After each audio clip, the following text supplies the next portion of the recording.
generales en la comunidad en relación con los objetivos del derecho, justicia, certeza y bienestar social. Según Richard Posner, el análisis económico puede utilizarse para ayudar a las ciencias jurídicas a analizar los acontecimientos jurídicos que están sucediendo ahora. Que vos puedas acceder de acuerdo a tu nivel de ingresos y eventualmente subsidiarte.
Desde el punto de vista de la eficiencia social, la resolución de los casos de menores que hace hincapié en la justicia reparadora mediante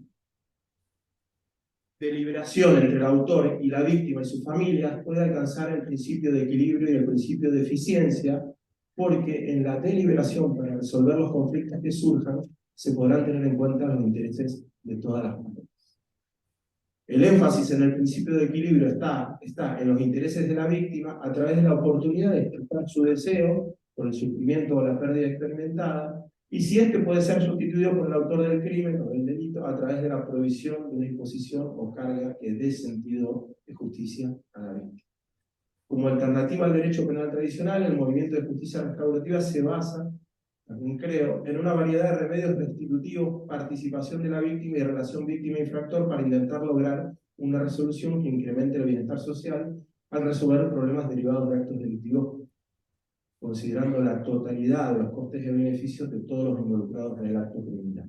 Así, se pueden lograr los objetivos de una mayor utilidad social, no en términos de la eficiencia de Pareto, una situación mejor sin que nadie empeore, sino en términos de la eficiencia social neta, que hablaba Caldor Hicks, una situación en que es más eficiente y es mejor si aquellos que mejoran lo hacen en mayor medida que aquellos que empeoran. Es decir, pasar del objetivo legal particular de reparar daños y restablecer situaciones concretas a objetivos más amplios de, además, reducir futuras infracciones de la ley y con ello nuevas situaciones de desequilibrio a través de la disuasión que viene de la mano de alguna penalidad o compensación. La reflexión sobre los fundamentos de la teoría de la justicia en el debate contemporáneo implica la determinación de los principios para definir los criterios materiales de lo justo. Una de las explicaciones de la teoría de la justicia es la del jurista y filósofo John Rawls, autor que propone una teoría pública de la justicia en una sociedad pluralista que lleva a postular la idea de que para llegar a lo justo requerimos de un procedimiento formal. Esa sería la manera para cumplir con la pretensión de garantizar la razonabilidad de estos principios a través de un consenso entrecruzado. Creo que en este punto se entrelaza con los principios de la justicia restaurativa. En su obra Teoría de la Justicia plantea un sistema que permita al individuo ser más racional y, con sus elecciones, unir su destino personal con el bienestar colectivo. En un ejercicio idealista, elabora el concepto de velo de la ignorancia. Si un individuo no supiese nada de sí mismo y tuviese que elegir de acuerdo con una posición social hipotética propia que no conociese, es decir, tuviese que tomar decisiones sin conocer al momento de elegir cuál es su raza, su posición social, ni su situación económica, ni su apariencia física, ni sus talentos. La elección más racional sería la que minimice los riesgos de su elección, la que busque un punto de equilibrio entre lo que se necesitaría si estuviese en una posición social vulnerable y lo que desearía si estuviese en una posición social de riqueza. Así, el pacto social que surja de esta situación imaginada sería un balance entre libertades individuales amplias y la existencia de políticas públicas que igualen lo más posible las oportunidades y establezcan un sistema que permita ordenar la sociedad y que no reine la ley de la selva. Es decir, que no haya un rey león. Veo desde mi ignorancia que la justicia restaurativa puede ser ese procedimiento formal que a su vez contenga consensos entre acusados. La mitología griega cuenta que Escila era una bella ninfa que se convirtió en una criatura monstruosa, con cabeza y tronco de mujer y con cola de pez, de la que brotaban 6 perros con 3 filas de dientes. Escila devoraba a los marineros de los barcos que navegaban por el estrecho de Mesina que separa Italia de Sicilia. Caribdis era un semidios al que Zeus convirtió en un monstruo marino, que desde el fondo del mar producía enormes remolinos de los cuales devoraba a sus presas sin piedad, tragándose barcos enteros. Se escondía precisamente en el mismo estrecho de Mesina, enfrente de Escila. En la Odisea se cuenta que Ulises, en uno de sus viajes, se vio obligado a pasar por ese estrecho y debe elegir entre 2 males: la emoción, la voracidad de Escila o el cataclismo destructivo de Caribdis. No elige según la emoción del momento, sino que toma una decisión absolutamente racional y pasa airoso la prueba. Muchas veces, al encarar problemas, navegamos entre opciones o extremos que solo presagian malos resultados. Por eso, ámbitos de estudio como este, que ayudan a encontrar soluciones justas y eficientes para la sociedad, son imprescindibles. Gracias.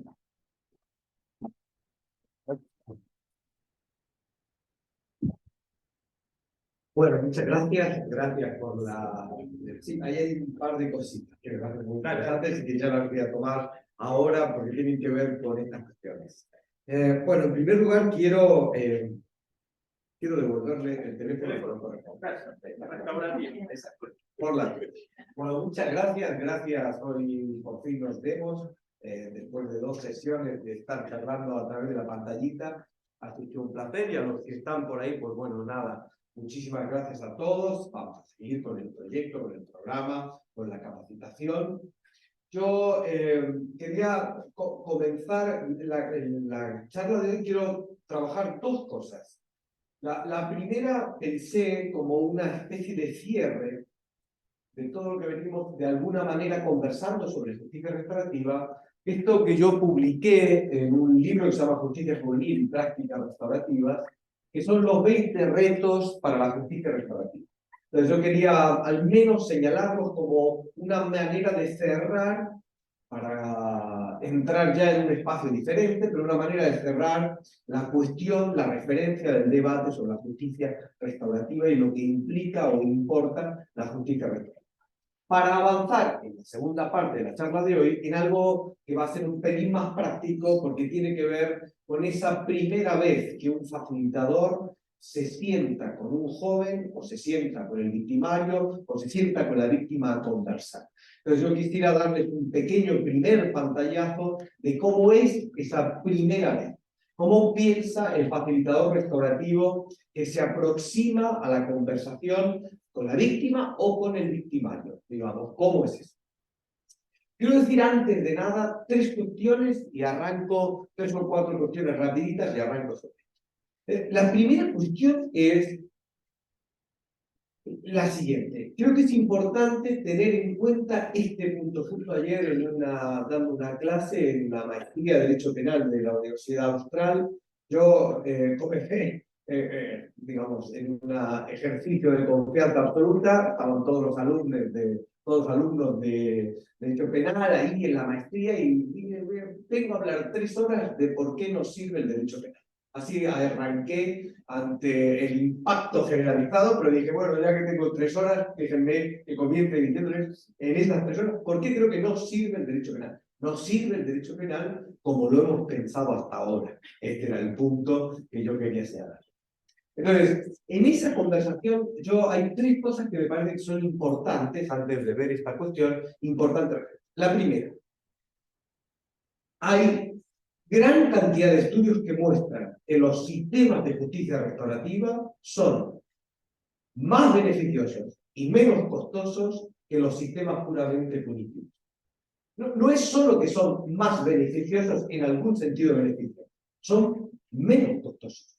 Una sociedad gasta mucho más dinero en el tema de sistemas que se basan en una lógica punitiva que en un sistema que se basa en una lógica restaurativa. Hay un libro que a mí me parece fascinante de un autor alemán que se llama Baumann, no el sociólogo, sino el filósofo, que se llama El mercado de la virtud. Y él muestra en ese libro el valor enorme en términos económicos de las propuestas que tienen que ver con la idea de que antes de sancionar hay que comprometer, que antes de imponer hay que dialogar, la ventaja en términos puramente económicos de ese tipo de intervención. Entonces, la primera cuestión que me parece importante, como ha hecho la criminología, y yo creo que cada vez hay más estudios, es mostrar esto. Si el problema es un problema de coste-beneficio, siguiendo la propuesta, es más barato crear sistemas restaurativos que seguir sosteniendo sistemas punitivos. Y lo que nos tenemos que hacer es preocupar. Lo diré de esta manera, ahora hay que tener mucho cuidado porque dice cualquier cosa y dice, este está con este está con este. Estamos en elecciones, entonces digan lo que digas, todo el mundo te coloca en algún lado. Pero creo que es mucho más costoso lograr una sociedad donde todos se armen, o lograr una sociedad donde creamos más prisiones, o lograr todo ese discurso es terriblemente más costoso que un discurso que habla de los restaurantes. Entonces, desde el punto de vista incluso de análisis económico, el restaurativismo es más barato, es mucho más barato. La segunda cuestión es que también hay una variable muy interesante desde el punto de vista que ayer lo discutíamos. Y yo recordaba una conversación con un defensor, no voy a citar nombres, de la provincia de Córdoba, donde él me dijo, pero vamos a ver, ¿cuánto tiempo necesita el joven pasar por el proceso, por ejemplo, por una probation, por una suspensión a prueba? Y dije, mira, normalmente una suspensión a prueba son 6 meses. Uy, me dijo, esto es una barbaridad. Yo lo llevo a una medida en territorio y en 2 semanas se terminó la medida en territorio. Yo le dije, bueno, falta una variable. ¿Cuál es la ratio de reincidencia? Porque si yo lo tengo 2 semanas y en 2 semanas la ratio de reincidencia es del 95%, pero si lo tengo 6 meses, la ratio de reincidencia es de un 40%, claramente es mejor la segunda opción. Puestos a analizar variables, la variable no puede ser el tiempo del joven. La variable tiene que ver con la capacidad que tiene el sistema de impactar para evitar la reincidencia. Y esto me llevó a una tercera reflexión que quiero transmitirles, que es la siguiente. Yo estoy convencido que cuando al derecho penal le sacas la idea de la prevención especial, es decir, sancionamos para que no haya reincidencia, el derecho penal se convierte en un duro ejercicio de la venganza. Cuando tú al derecho penal le quitas la prevención especial, la idea de hacemos esto para evitar que vuelva a pasar, hacemos esto para que no haya reincidencia, hacemos esto para que no aumenten los delitos. Cuando le sacas ese discurso, el derecho penal es puro ejercicio de la venganza, de la víctima, de la comunidad. Lo que distingue al derecho penal del acto de la venganza es que el derecho penal justifica la pena en una prevención especial, en un evitar que vuelva a pasar, en un evitar que vuelva a suceder. En un contexto donde el derecho penal no logra, al menos en penal juvenil, dar buenos números desde el punto de vista de prevención especial, el derecho penal huele a venganza. Huele que lo que estamos discutiendo es cómo logramos que la víctima se vengue por lo que le pasó, cómo logramos que la comunidad se vengue por el miedo que está sufriendo, pero lo que estamos discutiendo es la venganza. No estamos discutiendo desde el punto de vista de cómo respondemos para evitar que haya reincidencia, para que haya prevención general, cómo evitamos que los jóvenes cometan su primer delito, cómo evitamos que un joven que ha cometido un delito vuelva a reincidir. Cuando sacamos eso del discurso, entonces estamos discutiendo la venganza. Y bueno, está bien, podemos ponernos de acuerdo. Yo creo que desde un punto de vista constitucional es inaceptable el puro ejercicio de la venganza. La Constitución argentina, la española, lo niegan, pero desde un punto de vista de una lógica ética y moral es inaceptable. ¿Es humano? Es humano. ¿Es entendible desde una lógica moral? No, no es entendible. Pero me parece que necesitamos acentuar la idea de la no reincidencia. En ese espacio quiero decir también 2 cositas rápidas. Una, yo creo que la Argentina necesita no solo un programa de justicia restaurativa, necesita un programa de prevención general. ¿Cómo evitamos que nuestros jóvenes cometan su primer delito? ¿Cómo logramos llegar tempranamente para evitar que cometan el primero? Yo lo he mencionado, pero voy a volver sobre ello, el programa que ahora presentamos en un congreso internacional que se hace en Granada, sobre el programa de prevención general que estamos desarrollando en la ciudad de Pergamino a través de los clubes deportivos que están en las villas. Hemos trabajado con los entrenadores para ayudarlos a trabajar con los chicos a través del deporte como una estrategia de prevención general. Es decir, como una estrategia que ayude al joven a desarrollar competencias, destrezas y habilidades para en el medio y largo plazo tener una respuesta posible frente a los riesgos. Recuerden algo que a mí me parece muy interesante en el pensamiento restaurativo. Hay una frase que dice que no hay que cambiar el camino para el joven, hay que preparar al joven para transitar ese camino. Entonces, la idea no puede ser esperar cómo cambiamos el desastre de la crisis económica, social. Esto es importantísimo. Pero si tenemos que esperar a cambiar eso para poder reaccionar, nunca podremos hacer un cambio. Lo que nosotros necesitamos es ayudar a los jóvenes a desarrollar las habilidades para enfrentar. Siempre cuento la misma historia, pero me parece muy clara. Cuando mi hijo decidió convertirse en ese monstruo que se llama adolescente, y vino a casa y me dijo, papá, ya soy un adolescente, hoy volveré tarde a casa, yo no salí corriendo a cambiar el mundo. Yo no salí desesperado a cambiarle el mundo. Asumí, mirando al cielo, que había logrado transmitirle las competencias, destrezas y habilidades para enfrentar el mundo que él tiene que enfrentar. Entonces, no podemos seguir esperando que el mundo cambie y seguir mandando a los chicos a un mundo esperando que el mundo cambie.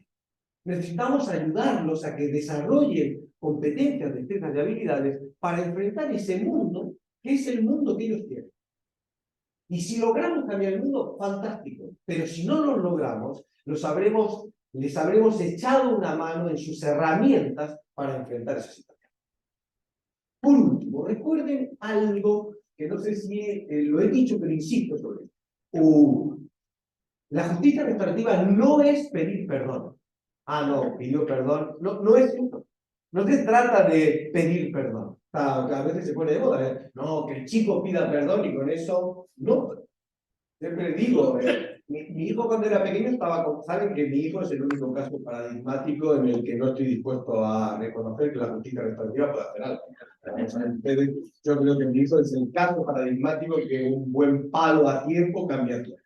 Pero fuera de ese pequeño detalle, mi hijo pensó que la palabra perdón era mágica. Entonces, hacía una cagada, perdón, hacía otra, perdón, hacía, perdón. Bueno, perdón no es una palabra mágica. A mí me enseñaban que el perdón sin el propósito de enmienda no es aceptable. El perdón requiere la convicción de que voy a hacer todo lo posible para no volver a hacerlo. Entonces, lograr que un joven pida perdón por un delito no es restaurativo si no incorpora el propósito de enmienda, si no incorpora la convicción de varias cosas que vamos a ver en este curso: el reconocimiento por lo que hice, la responsabilidad por el daño causado, el protagonismo para transformarlo, y una víctima que enfrenta esa situación y se hace protagonista. Y aquí viene una idea que también quiero transmitirles. No es verdad que la víctima sea débil.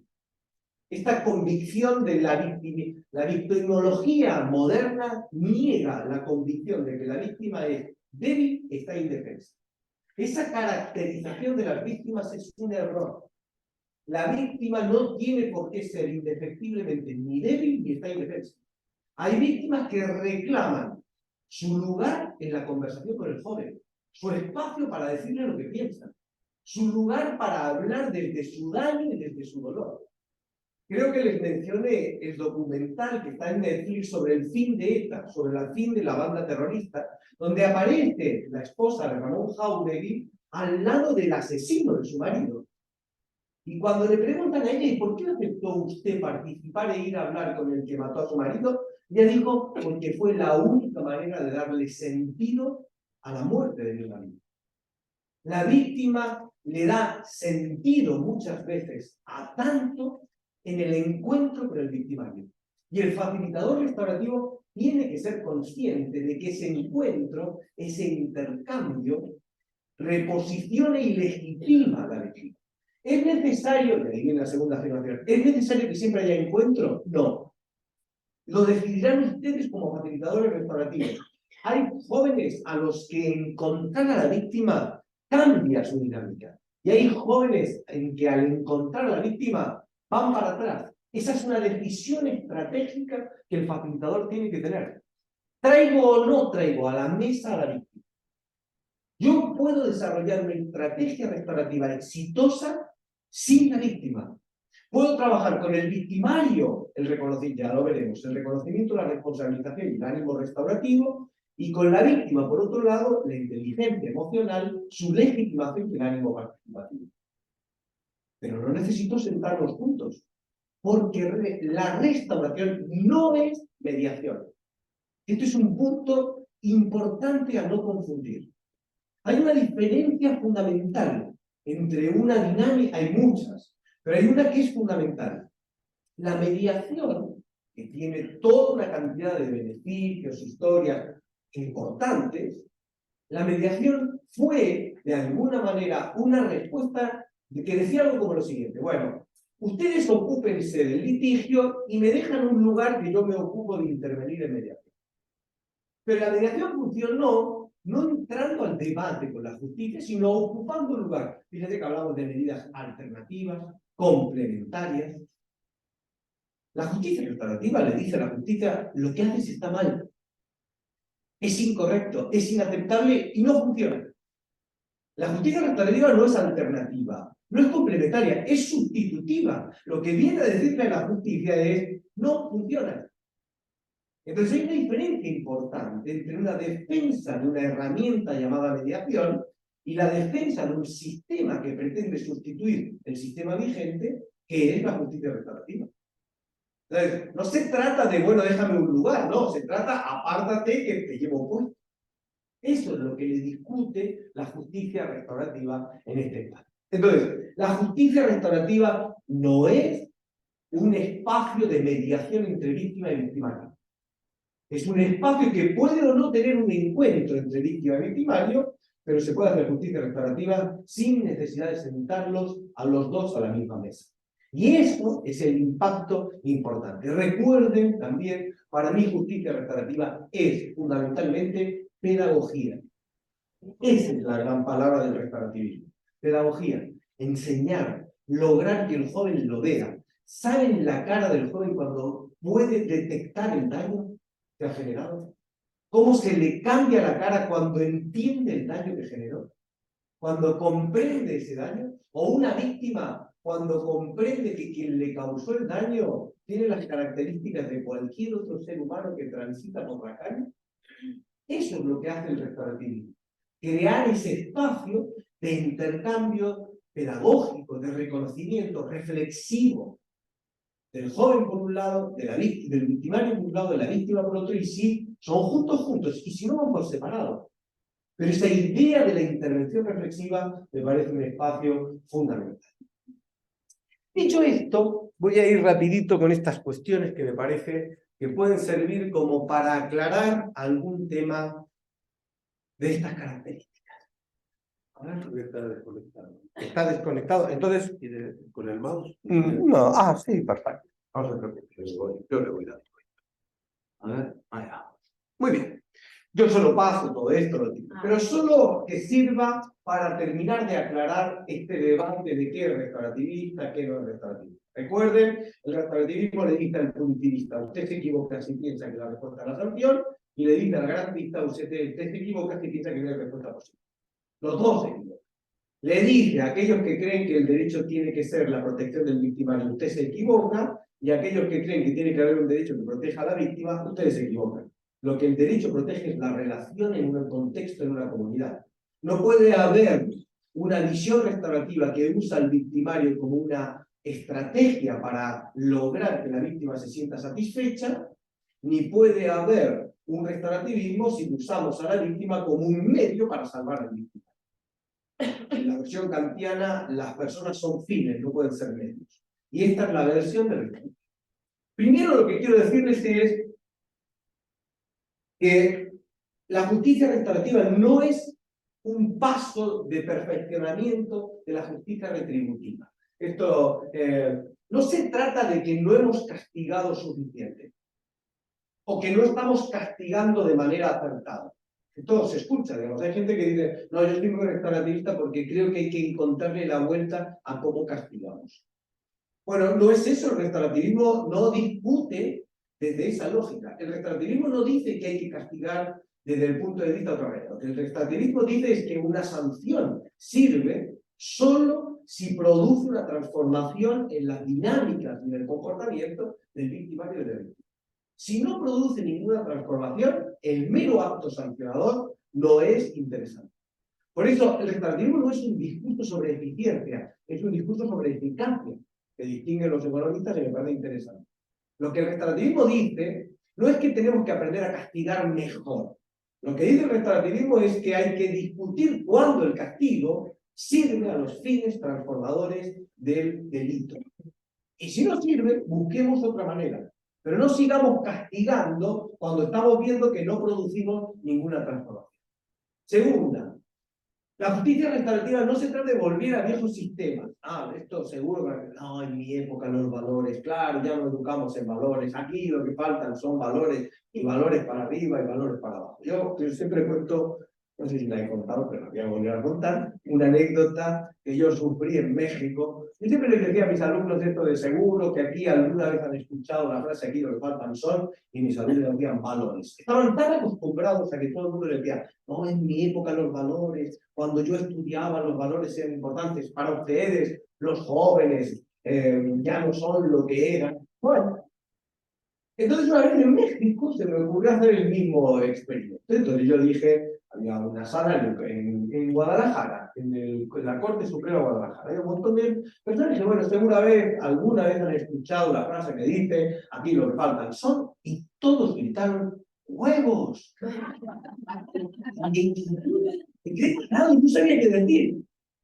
Me refería a los valores. También, igual, ya está, ya hay referencia. Pero no, parece que hay que tener cuidado con esto. Bueno, el restaurativismo no es un discurso de estas características. Faltan valores, faltan valores. No, no faltan valores. El mundo es distinto, los jóvenes son distintos. Si reaccionamos a los jóvenes como reaccionaban con nosotros, estamos reaccionando para un mundo que ya no existe, para jóvenes que ya no existen.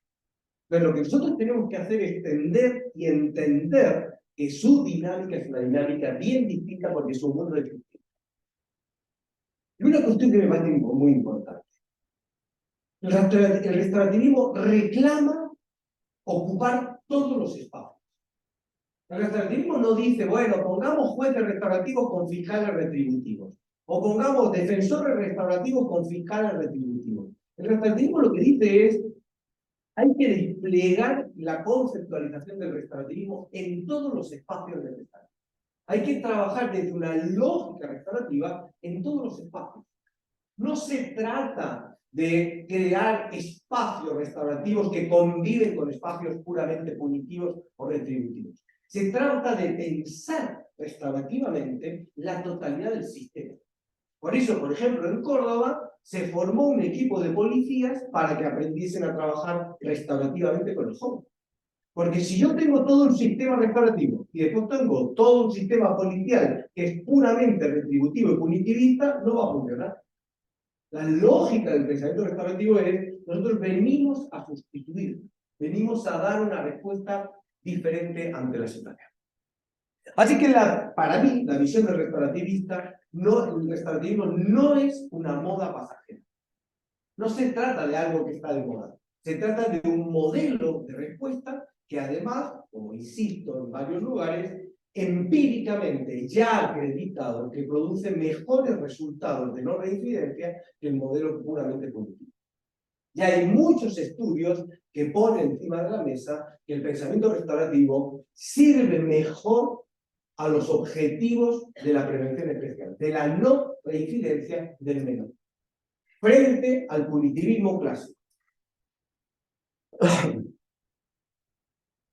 La segunda, esta cuestión la segunda idea que quiero transmitir es esta, digamos, la idea de que el restaurativismo es otra manera de pensar el retributivo. Hay personas, por ejemplo, en España hay algunos jueces que dicen, no, yo no lo mando a prisión, no hay medidas a los centros de menores, yo no lo mando ahí. lo mando a que vaya a la plaza pública y de rodillas pida perdón ante todo. Digo, eso no es restaurativismo. El restaurativismo no es ser creativo castigando, porque hay jueces que creen que son restaurativos porque son creativos cuando castigan. El restaurativismo lo que dice es muy sencillo.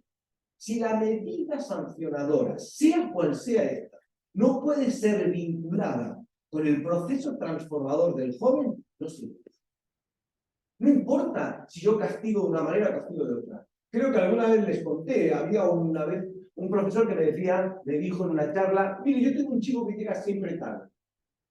Y he decidido que mientras que sus compañeros están en el patio, él va a estar lavando los baños.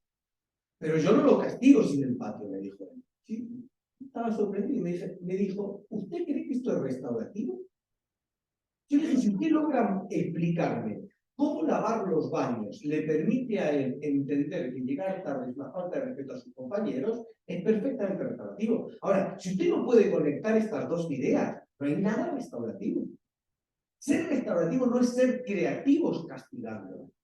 Quiere decir que la idea de la lógica sancionadora debe acomodarse, debe conectar con el proceso de aprendizaje y de transformación del joven. Si no, no hay nada restaurativo en esa cuestión.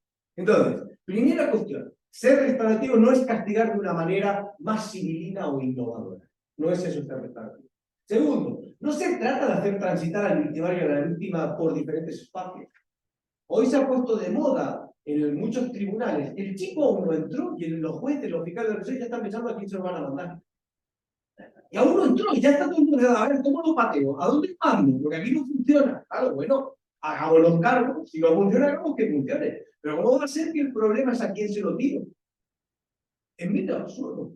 Entonces, el restaurativismo no le dice a la justicia que desaparezca. Le dice que se haga cargo de la necesidad de la transformación. No le dice, no vale con que el chico llega y ya estás pensando dónde lo mandas. No. Lo que tienes que hacer es pensar cómo logramos una justicia que funcione. Una justicia que haga la diferencia. Vale. Solo me interesan algunas. Las otras, insisto, ya las leen. Esto, lo que decía, el pasamanos, lo que yo llamo el pasamanos, es esta justicia que el chico, la víctima y el victimario empiezan a transitar por un montón de instituciones. Y van a la representación, y van a otro lado, y los mandan aquí, y los traen para allá, y van y vienen, sin ningún objetivo, sin una estrategia, sin saber qué estamos haciendo desde ese punto de vista. Eso no funciona. No es que somos mejores porque ya el chico conoce algo más que los tribunales. Eso no nos hace mejores desde el punto de vista del modelo recurso. Nos hará mejores si conocer algunas instituciones, lugares, espacios, posibilidades, logras obtener un proceso transformador del joven. Ahora, si empezamos a hacer que el chico transite de un lado a otro, sin una estrategia, esto es un error gravísimo. Hay un altísimo porcentaje de las suspensiones de pruebas de las probation de la Argentina que fracasan porque en el fondo nadie sabe para qué sirve. Yo he contado alguna vez un caso donde teníamos una suspensión a prueba donde el chico estaba siendo tratado por 4 psicólogos distintos en una misma suspensión a prueba, en una misma probation, porque en 4 reglas distintas había un tratamiento psicológico. Y nunca nadie habló, nunca nadie lo sentó y dijo, bueno, pongámonos todos de acuerdo con lo de con el chico. Ah, no, cada uno iba a lo suyo. Por cierto, paréntesis, qué pena la falta de el uso de una probation, de una suspensión a prueba realmente restaurativa. No puede ser que, por ejemplo, el 90% de las reglas de la suspensión a prueba de las probation son siempre las mismas. No importa quién sea el chico, siempre decimos que hagan lo mismo. Como si eso fuese transformador. Entonces usamos las mismas reglas con independencia de quién es el chico. Recuerden esto, el restaurativismo es particularista. Cree que las reglas de una probation que sirven para un joven no sirven para otro. Creen que la estrategia que es exitosa con un chico es un desastre con el otro. Entonces el restaurativismo cree que hay que entender una respuesta para ese joven, no para cualquier joven, para ese joven, en el contexto en el que ese joven, en la situación en la que ese joven se encuentra. La probation en la Argentina, la supresión a prueba en la Argentina, en la mayoría de las provincias, se ha convertido en 4 o 5 reglas que son siempre las mismas, con independencia de quién sea el joven. Y eso no funciona, no es restaurativo. Entonces, ser restaurativo no es negar la sanción. Ser restaurativo es entender que hay una estrategia para ese joven que tiene unas características, un contexto, una situación determinada.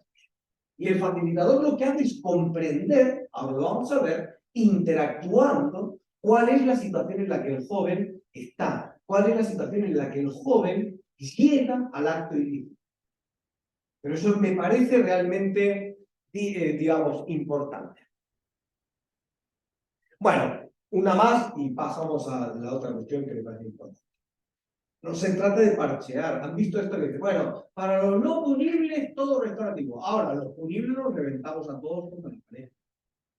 Digamos, nosotros tenemos sistemas que son terriblemente esquizofrénicos, que crean dinámicas esquizofrénicas.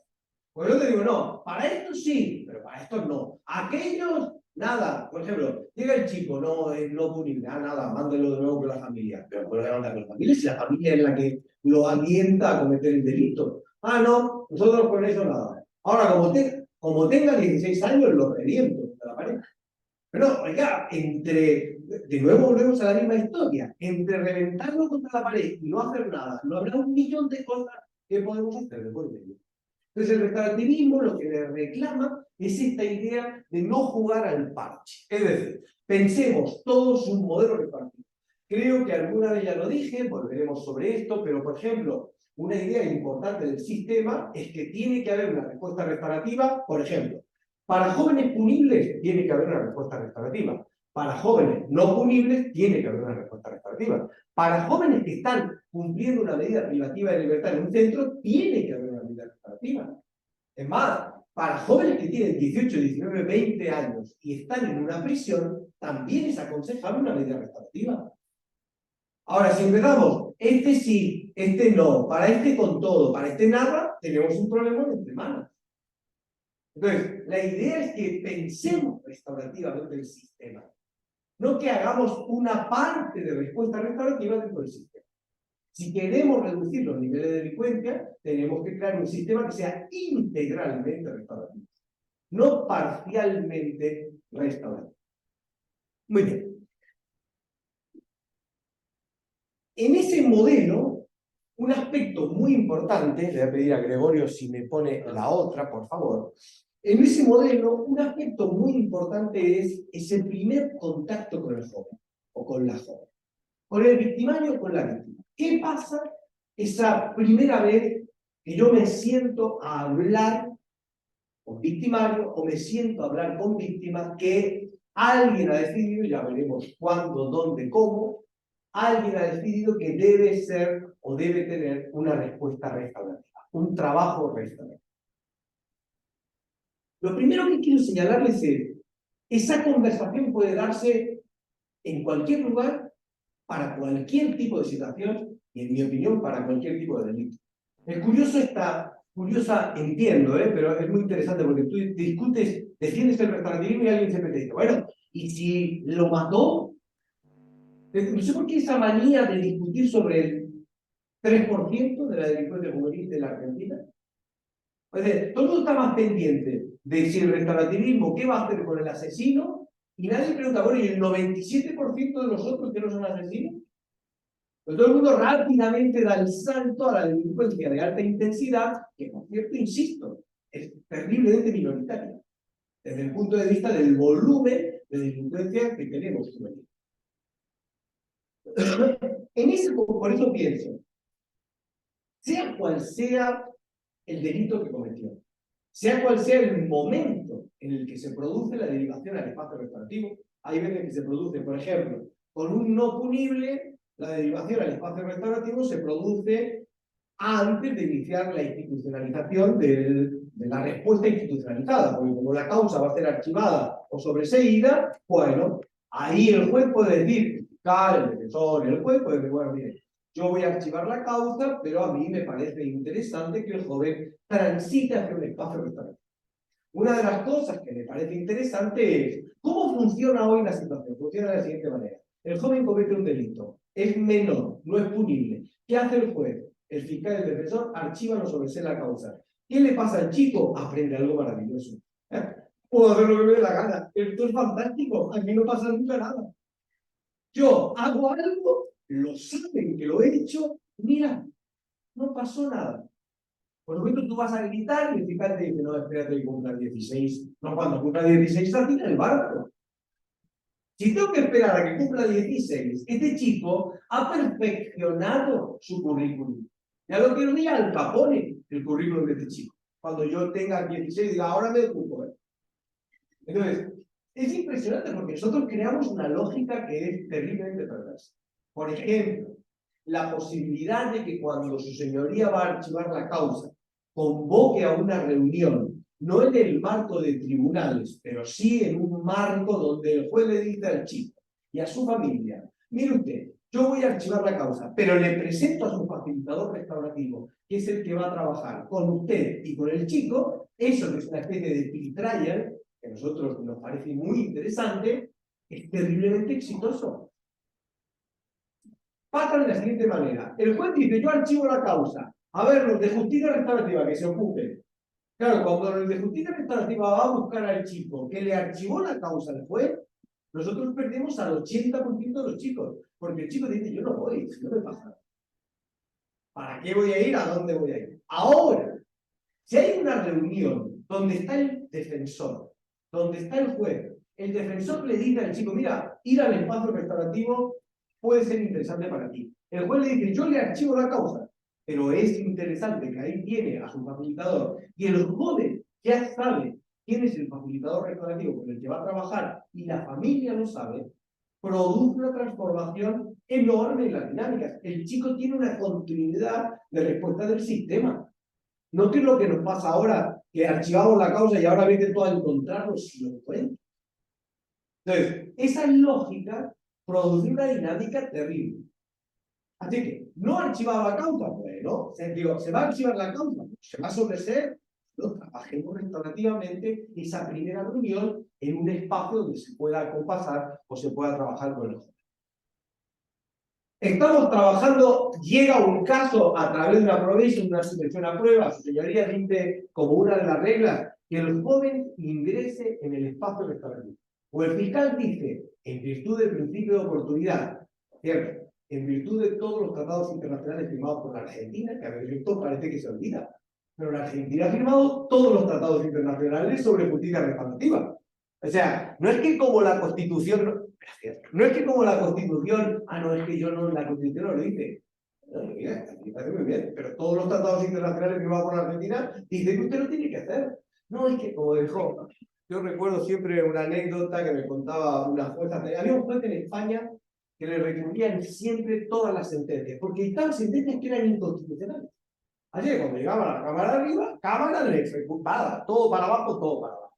Y un día esta jueza me contó, se lo encontró en una reunión de jueces y le dijo, escucha una cosa, todas las sentencias, pero tú, y ella me decía, yo intenté ser diplomática. Entonces le dije, pero tú te has dado cuenta que todas las sentencias te las están recurriendo porque parece que van como no muy adecuados a la Constitución. ¿Y saben qué me dijo el juez? Pues que a mí la Constitución no termina de... Bueno, no termina de... ¿Y a mí qué me importa lo que a ti termine de? Usted la aplica, punto, se acabó la historia. Pues esto es igual. No, yo es que la probation no alcanzo a verla. Oiga, no va a discutir usted los tratados internacionales firmados por Argentina, los terminará o no terminará de verlo. Discutiremos si lo tiene que hacer el juez, el fiscal, eso lo podremos discutir. Pero yo la probation no termino de verla. Es como si un juez dijera, no, esto de la resocialización es que yo no acabo de verlo. ¿Y a mí me importa lo que usted acaba de ver? La Constitución dice que es una función esta y hay que jugar a eso. Porque si no, tenemos un problemita. Bueno, entonces, cuando su señoría decide aplicar una probation, puede meter una regla dentro de la probation. La regla dice, el joven participará del espacio restaurativo. El facilitador, el que conecta con el joven para tener esta reunión. Esta charla, que ahora vamos a ver, que se tiene, esta primera charla que se tiene con el joven en el marco de una probation, de una medida en territorio. Hay un montón de espacios en donde puede darse durante el proceso. Puede ser que el joven no ingrese directamente a una probation, pero en mitad del proceso, por distintas cosas que pasan, el juez, el fiscal, el defensor deciden ponerse de acuerdo en que es preferible interrumpir y mirar cómo podemos trabajar con el joven que seguir hacia una sentencia punitiva o condenatoria, o absolutoria, lo que sea, que merece la pena ese espacio. Bueno, no hay ninguna razón por la que no sea posible derivar dentro del proceso al joven a un espacio restaurativo. De nuevo tendremos esta primera opción. O no, o nos llaman cuando ya están cumpliendo una pena o una medida privativa de libertad en un centro de menores.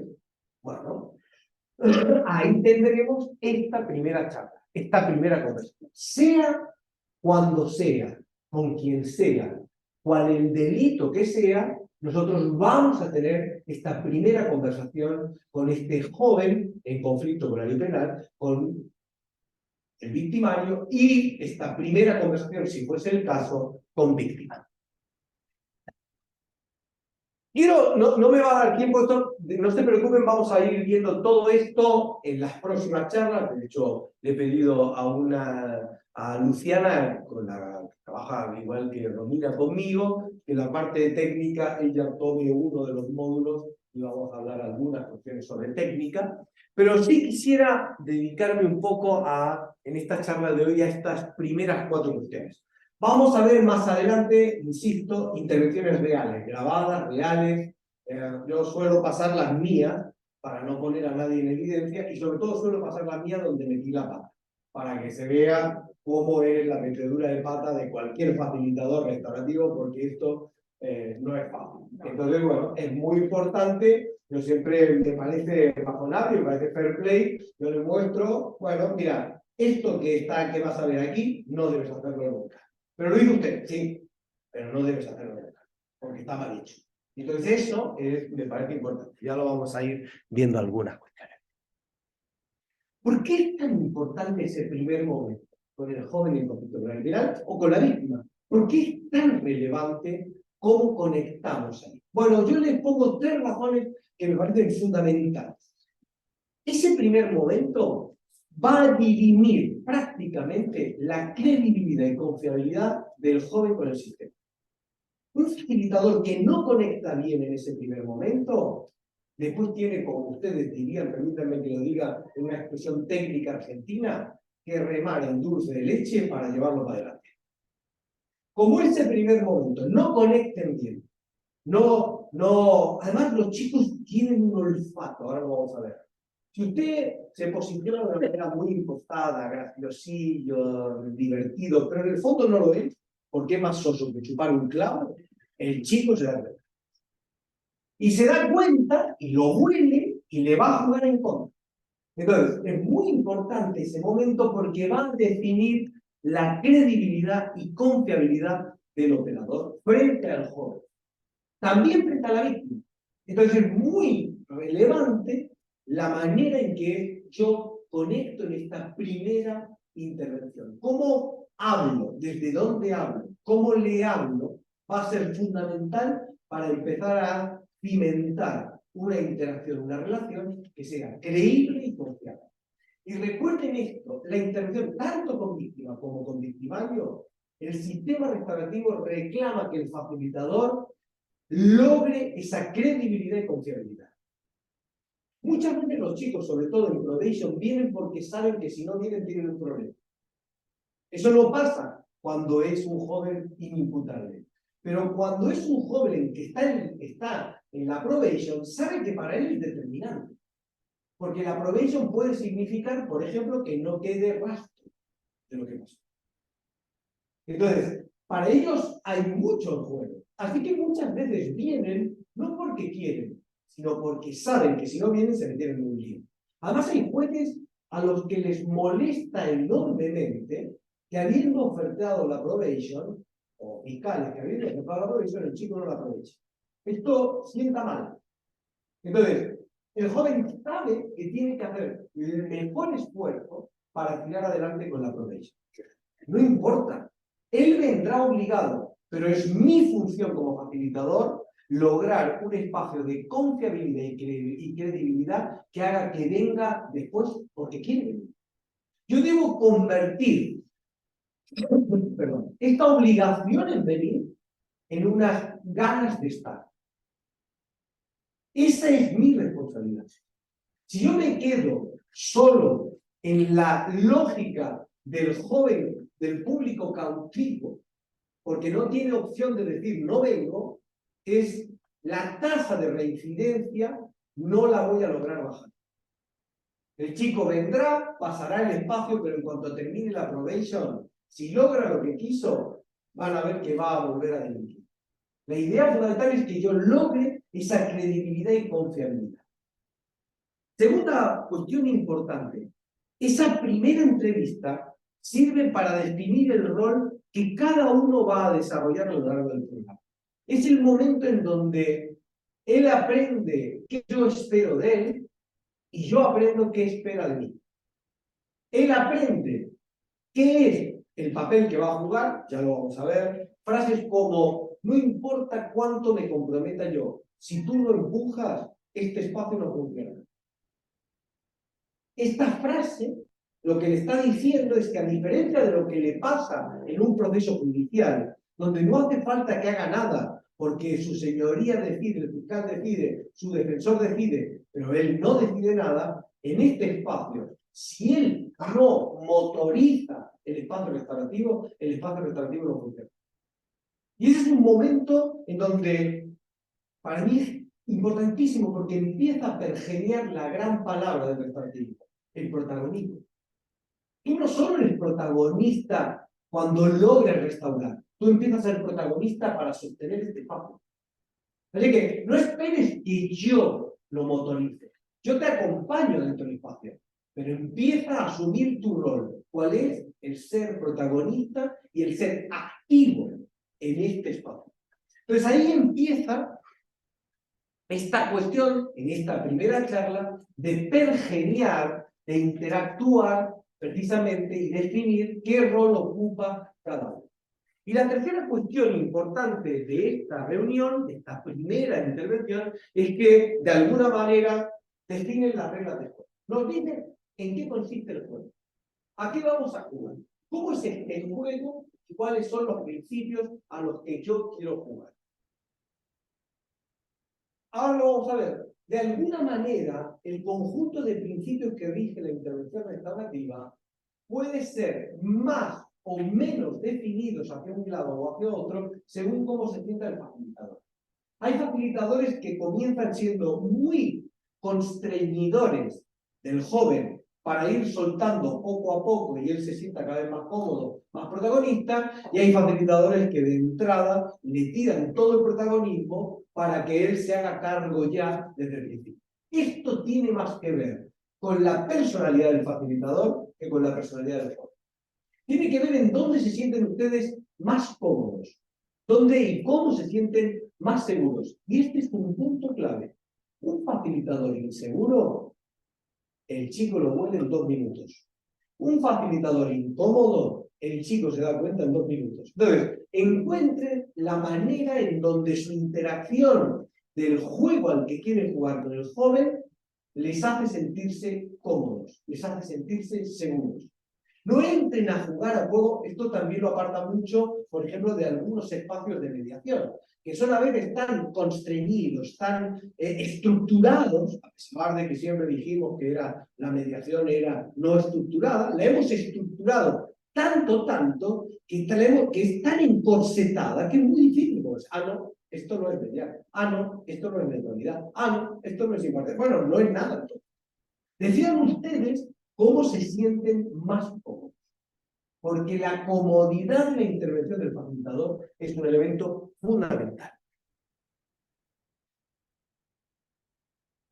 En esta primera parte, hay 4 cosas que hay que tener en cuenta. Lo que se llama apertura, discurso, exploración e intercambio. Esto, apertura, discurso, exploración e intercambio. Son los 4 elementos que de alguna manera transitan esta primera interacción. Ojo, a veces esta primera interacción se termina en la primera reunión que tienes con él. A veces la primera interacción te dura 3 reuniones, 4 reuniones. No estoy hablando de cuántas veces me siento con él. Porque me puedo sentar 4 veces con él y no he transitado aún hacia una etapa distinta, sino que estoy dentro de la misma etapa. Entonces es importante ir teniendo en cuenta que hay 4 cosas que de alguna manera yo en mi cabeza tengo que tener. La apertura, el discurso, la exploración y el intercambio. Son los 4 espacios o dinámicas o etapas sobre las que vamos a trabajar. Vamos con la primera. Insisto que no se preocupen, yo después lo paso y lo comparten para que todos lo tengan. ¿Por el correo? ¿Lo envían? Más bien. Si no, yo lo hago llegar y alguien se los hace llegar a todos sin ningún problema. Esto está para... Gregorio, me sacas a mí del medio porque yo estoy tapando ahí la primera a ver cómo lo hago.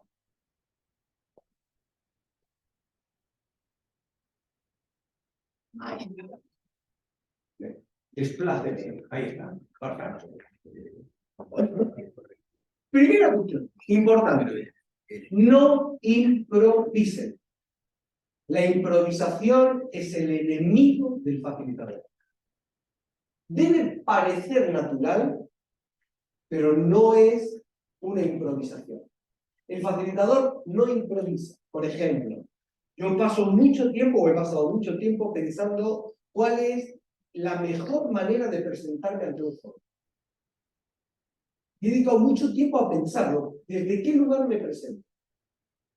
Y he aprendido muchas veces que distintos tipos de jóvenes requieren distintos tipos de presentación.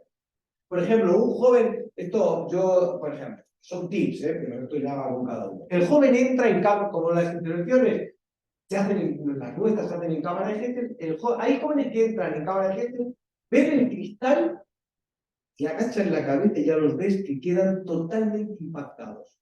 Porque están convencidos que detrás de ese cristal está el comisario, 40 policías, 60 miembros de la Guardia Nacional. Mira que está todo el ejército allí detrás. Entonces, ven, se agotan. Y después están, que cada vez son más, entran, se miran, y se sientan como si no hubiese pasado nada.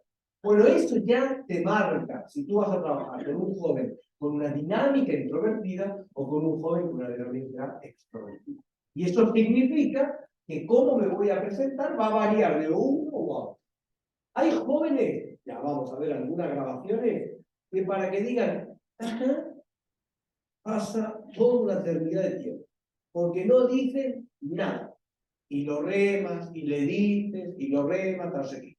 Y hay jóvenes que le dijiste, bueno, ¿y tú qué te parece? Yo nací, y ahí arranca, ¿y para qué quieres más? Yo siempre cuento, vamos a ver esa grabación, porque a mí me sirve de mucho para presentar, un caso con un chico que era terriblemente introvertido, pero terriblemente introvertido. Por ejemplo, esto también son tips que va con cada uno, al que le gusta o no le gusta. Yo, por ejemplo, no les dejo entrar con la gorra. No por nada, sino porque yo quiero que legitimarlos, y para legitimarlos insisto mucho en mirar, y para mirar tengo que verlos yo a ellos. Si están con la gorra, entonces basta con que hagan así y yo ya lo sé lo que están mirando. Entonces, como a mí me interesa ese mirarnos, yo les insisto mucho, ya van a ver grabaciones, yo les digo mucho, no tienes que avergonzarte, mírame. Di lo que tengas que decir, pero no te tienes que avergonzar. Para poder decir eso, para poder decir mírame, no tiene que estar esa gorra, porque si está la gorra, no puedo manejar, no sé si está mirándome o no está mirando. Bueno, este chico era terriblemente introvertido, mucho. Y de hecho van a ver que casi, ya vamos a ver esa intervención, en una técnica que se llama contextualización, la vamos a estudiar, él no hay manera, estamos dos operadores, dos facilitadores, Silvina y yo en esa intervención, y no hay manera, y no hay manera. Entonces yo en un momento determinado, ya me había presentado, nada, ¿y quién es? Tu nombre, nada. Y en un momento determinado yo, esto dije, se acabó. Esto no lleva a ningún sitio. Entonces le dije, hagamos esto. Yo te hago una pregunta a ti y tú me haces una pregunta a ti. Yo puedo preguntar lo que quiera y tú puedes preguntarme a mí lo que tú quieras. Entonces empezamos, yo le hacía una pregunta, ya la van a ver, él le empieza a hacer una pregunta, y eso genera un espacio de confianza donde él empieza a preguntar y a conversar. ¿A que no saben cuál fue la primera pregunta? Me hizo las dos primeras preguntas que me hizo, ¿saben cuáles fueron? En realidad, aún más certero, porque él me dijo primero, a ver, la primera no me acuerdo bien, la primera fue, ¿tú eres de Barcelona? Sí, yo soy nacido en Barcelona. La segunda fue, ¿conoces a Messi? Entonces a él le pareció que era obvio que alguien de Barcelona no podía no conocer a Messi, o sea, está bastante. Bueno, esta interacción varía. Si yo trabajo mi apertura, la manera en que conecto, me presento de la misma manera, con todos los chicos es un error. Chicos distintos requieren modelos de trabajo. Por ejemplo, yo me siento muy cómodo, como habrán comprobado, con el humor.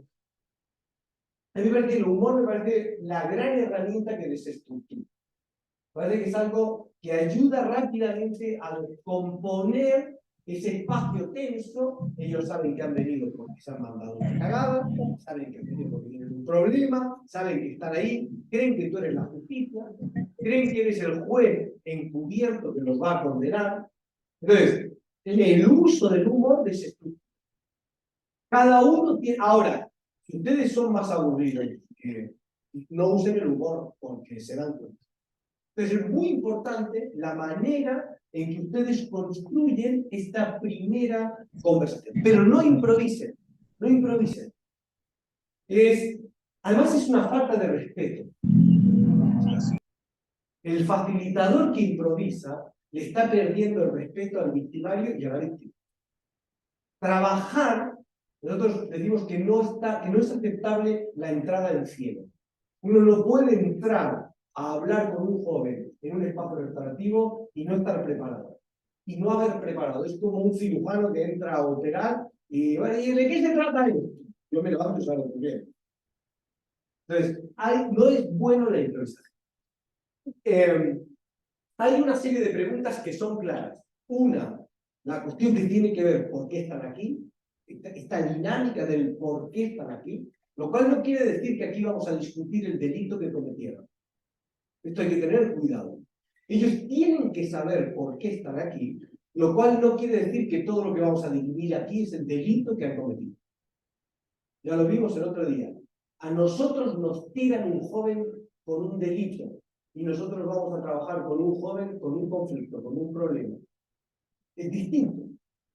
Entonces, desde esa lógica es importante que ellos entiendan por qué están aquí. Siempre ocurre, como alguna vez les he dicho, por ejemplo, a mí me ha pasado muchas veces, ¿no? Bueno, no, pero yo no fui, no puedo ser, yo no estaba robando, yo no era el que estaba robando ahí, porque yo estaba robando 4 cuadras más abajo. Yo siempre digo, bueno, movámonos 4 cuadras más abajo, me da igual. Y el problema no es si es el 200 o el 220. ¿No quieres discutir el robo del 200? Maravilloso. Vamos al robo del 220. Y a mí lo que no me interesa, bueno, mi dinámica no es una dinámica de interacción, de debate sobre la culpabilidad. Por eso el restaurativismo nos dice que la primera pregunta es, recuerden esto, ya lo hemos hablado. La primera pregunta de un pensamiento restaurativo no es quién es el culpable, sino qué pasó. La pregunta clave para el restaurativista no es la culpa, es el daño. La palabra clave no es culpabilidad, es daño. ¿Qué resultó dañado? No quién es el culpable. Siempre lo digo, si yo entro en un aula y hay un jarrón roto y grito ¿quién lo hizo? Yo soy punitivista. Si grito ¿qué pasó? Ahí empieza a ser restaurativista. Lo cual no quiere decir que lleguemos a discutir quién lo hizo. Pero no puede ser que comencemos buscando al culpable sin entender el espacio del daño. El restaurativismo reclama que sea al revés. Primero hablemos del daño y después buscamos la culpabilidad. Entonces, desde esa perspectiva, entender por qué están aquí. Por cierto, característico. No le digas, bueno, tú sabes que estás aquí porque has sido denunciado en base al artículo tal y por un delito tal. No. Es muy interesante la pregunta bien abierta. ¿Por qué crees que estás aquí?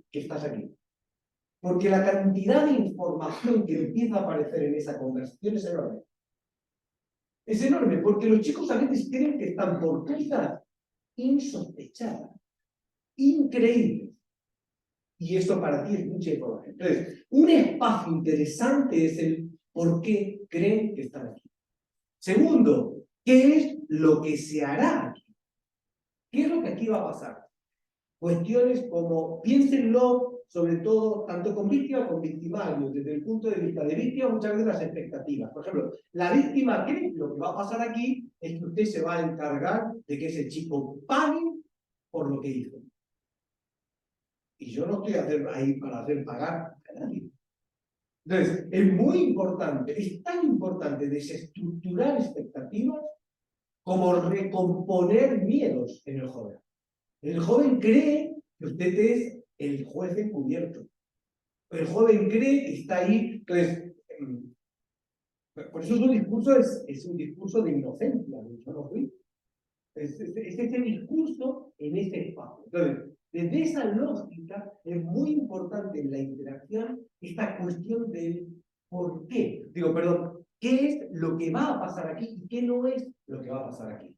Por ejemplo, una cuestión que es importante, todas estas cuestiones son más detallistas, pero para que también las vean, las vamos a ir viendo. Cuando el joven ingresa en una probation, él cree que el que va a decidir si se queda en la suspensión, si la suspensión de la prueba es exitosa o no, es el facilitador. Y el facilitador muchas veces no tiene esa posibilidad. De hecho, debe tener. El facilitador emitirá un informe que él, su señoría decidirá si corresponde o no, si se cumplieron o no. Pero es muy importante no permitir que el joven cree un imaginario ni de mucho ni de poco del facilitador ni del facilitador. Es importante de entrada que quede claro qué va a pasar aquí y qué no va a pasar aquí.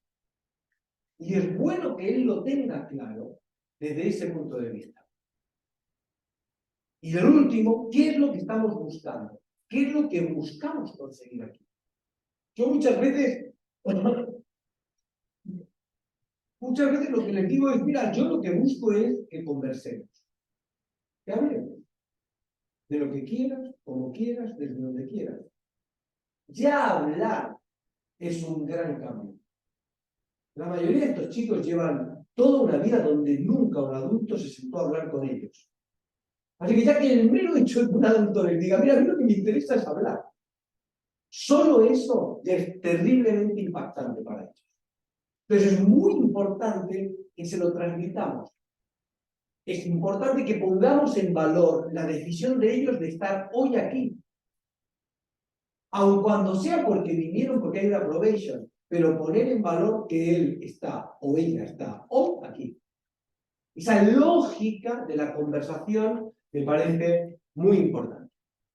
Y algunas reglitas, que ni siquiera son reglas, algunas cuestiones. Uno, adecúe su lenguaje al de las personas a las que se está dirigiendo. Tampoco se conviertan en el jovencito último modelo, porque ya se nos pasó la horneada a la mayoría.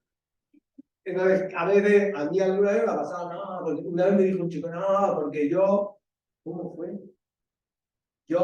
A mí si me presionan, me subo rápidamente al bondi. Y dije, madre, no sé qué querrá decir este chico, ¿de qué me estará hablando? Claro, si te pones en versión, sí, el bondi, impresionante. Por la duda, no. Hay que entender un poco. Bueno, yo le pregunté, ¿qué es subirse al bondi? ¿Sabes lo que es subirse al bondi? Bueno, yo no tenía ni la más remota. Bueno, es importante la idea de adecuar un lenguaje. Conforme a la jurisprudencia vigente, es claro que usted, en su condición de victimario del delito, bueno, esto no solo jurídico, la versión psicológica, técnica del enunciado tampoco funciona. O sea, es muy importante cierto nivel de adecuación desde el punto de vista de la conversación. Antes de empezar, revise la información del caso.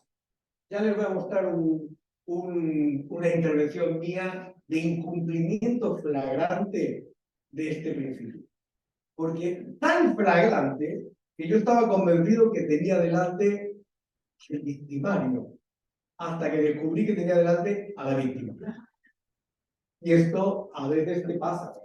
Una cosa es que tú hagas intervención restaurativa de vez en cuando, y otra cosa es que tienes 20 casos, 30 casos en cartera, y estás trabajando con los 30 casos, y bueno, te parece, no llega, me siento, y yo convencido que tenía delante al victimario, y lo que tenía delante era la víctima. Entonces, es importante esta revisión de la situación, de lo que hay, etc. Siempre hay un debate clásico en el restaurativismo, que es cuánto debe saber un facilitador restaurativo antes de sentarse a hablar. ¿Es bueno que sepa mucho? No, es malísimo. ¿Es bueno que sepa poco? No, es malísimo. Hay que lograr un punto de equilibrio. Si usted no sabe mucho, ahora vamos a verlo, está muy condicionado en sus intervenciones. Y si sabe poco, está más perdido que turco en la neblina. Entonces es importante un punto de equilibrio que le permita saber dónde está parado, con quién voy a estar. Por ejemplo, ¿quiénes están en la charla? ¿Quién viene a la reunión? En general, como ustedes trabajan con menores, el menor no puede venir solo. Así que es importante saber con quién viene. ¿Quién es el que lo acompaña? ¿No? Esto es importante tenerlo en cuenta. Entonces, estas cosas es importante tener la referencia. Sea natural, no intente presentarse en un rol impostado. Yo no soy, siempre lo digo, yo no soy tu amigo, no es este mi papel. Me encanta conversar, hablar, pero no soy tu amigo. No soy tu papá, no soy tu amigo, no soy el juez. Tengo una lógica de intervención que trabaja en torno a una palabra que se llama reflexionar, ayudar y protagonizar. Pero no soy ninguna de esas cosas. Entonces, desde esa perspectiva es importante esta cuestión de no presentarse en un rol distinto. Incluso cuando tengan la tentación, porque a veces te pasa que cuando el joven te manosea tanto y te golpea tanto y te ignora tanto, tiendes a veces tener la tentación de transmitirle, por ejemplo, miedo para bajar los decibeles. Que, bueno, recuerden que Braithwaite dice, uno de los grandes criminólogos relativistas, él dice que la gran transformación del joven es la vergüenza. Braithwaite está convencido que el gran cambio del joven es cuando empieza a sentir vergüenza. Y que una función muy importante del restaurativismo y del facilitador restaurativo es lograr que sienta vergüenza. Yo no tengo tan claro que esto sea así, pero el estribillo de la canción no suena mal. No sé si la palabra es vergüenza, pero sí, por ejemplo, arrepentimiento.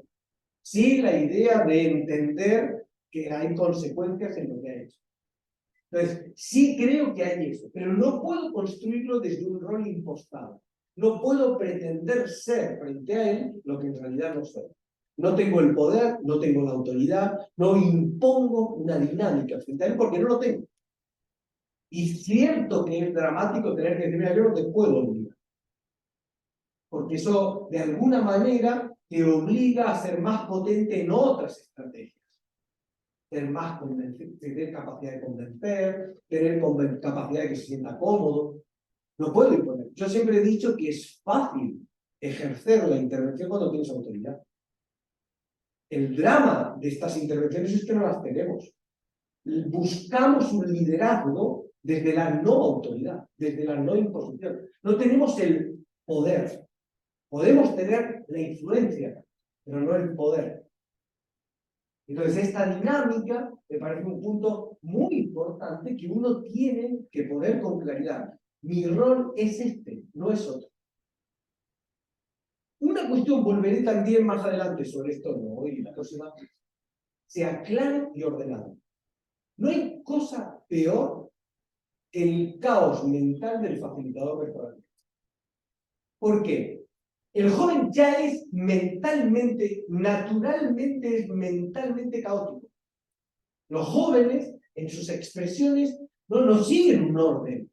No tienen, bueno, ¿te acuerdas de esto que aprendíamos de introducción, nudo y desenlace? Bueno, los jóvenes empiezan con el desenlace, te mete el nudo de vez en vez, hay una introducción, pasa de un lado, gira para otro. Ya lo vamos a ver, la narrativa del joven es terriblemente desordenada, porque su cabeza es terriblemente desordenada. Yo siempre digo, nadie puede expresar con claridad aquello que no piensa con claridad. Nadie puede expresar de manera ordenada aquello que piensa de manera desordenada. Entonces, si a ese joven le pongo delante un facilitador que es él poco claro y poco ordenado, bueno, como dirían los catalanes, per jugar cadires, o sea, para alquilar balcones, porque es un espectáculo. El desorden de la cabeza del joven debe complementarse con un esfuerzo enorme por ser ordenado el facilitador, por ser claro el facilitador. Esta técnica de contraestilo, cuanto más desordenado sea él, más ordenado tengo que ser yo, cuanto más oscuro sea él, más claro que tengo que ser yo, nos obliga a un esfuerzo constante. Recuerden, creo que alguna vez lo he dicho, que al terminar la intervención como facilitadores no están agotados, probablemente no hicieron su trabajo. El facilitador termina siempre agotado en las intervenciones. Siempre, porque es un constante contraestilo para complementar aquello que el joven no puede aportar en la mesa. Entonces ese constante es terriblemente desgastante. Y recuerde algo que a mí me parece, a veces yo peco de esto, lo reconozco, es que al final el protagonista es él. Al final, lo que uno hace es, le da el protagonismo, de bueno, es tuyo. Y eso es importante, no perderlo de vista. Por ejemplo, es muy característico el temor que tiene el facilitador al no darle el protagonismo al joven. Porque si lo hago muy protagonista, puede desinhibirse. Entonces, tendemos a este miedo de cómo logro que se quede y que no sea muy protagonista, que dependa de lo que yo digo, de lo que yo hago. Por ejemplo, hay muchos facilitadores que les cuesta mucho, ya lo veremos, lo que se llaman estrategias externas, que es usar, por ejemplo, lograr que el joven vaya a hacer algo en una fundación, lograr que el chico pase una mañana en un club deportivo, lograr que esta estrategia externa es terriblemente, lo hace terriblemente protagonista el chico. Mientras que si yo lo tengo en el proceso reflexivo dentro de cámara de Gesell, lo tengo aquí, no se le escapa, es como con nuestros hijos. Está en casa, no está pululando, vaya usted a saber por dónde. Lo tengo aquí. Y como lo tengo aquí, la reflexión es directa. No es una buena estrategia de salud. Hay que lograr que al final el protagonismo sea de él. Y prepararse para algo. Habrá chicos que lo sostendrán y habrá chicos que no lo sostendrán. Habrá chicos donde la respuesta mayoritariamente será exitosa y habrá chicos donde fracasaremos, como hemos fracasado en muchas cosas, muchas veces cuando intervenimos. Pero hay que tenerle miedo a la posibilidad de que al darle el protagonismo, el joven decida que no ese es el lugar en el que quiere quedarse. Y no hay que tenerle miedo, porque por encima del estar existe esta idea de ser protagonista. Bueno, está bien, es tu decisión. Y es importante que podamos trabajar. Respecto al discurso,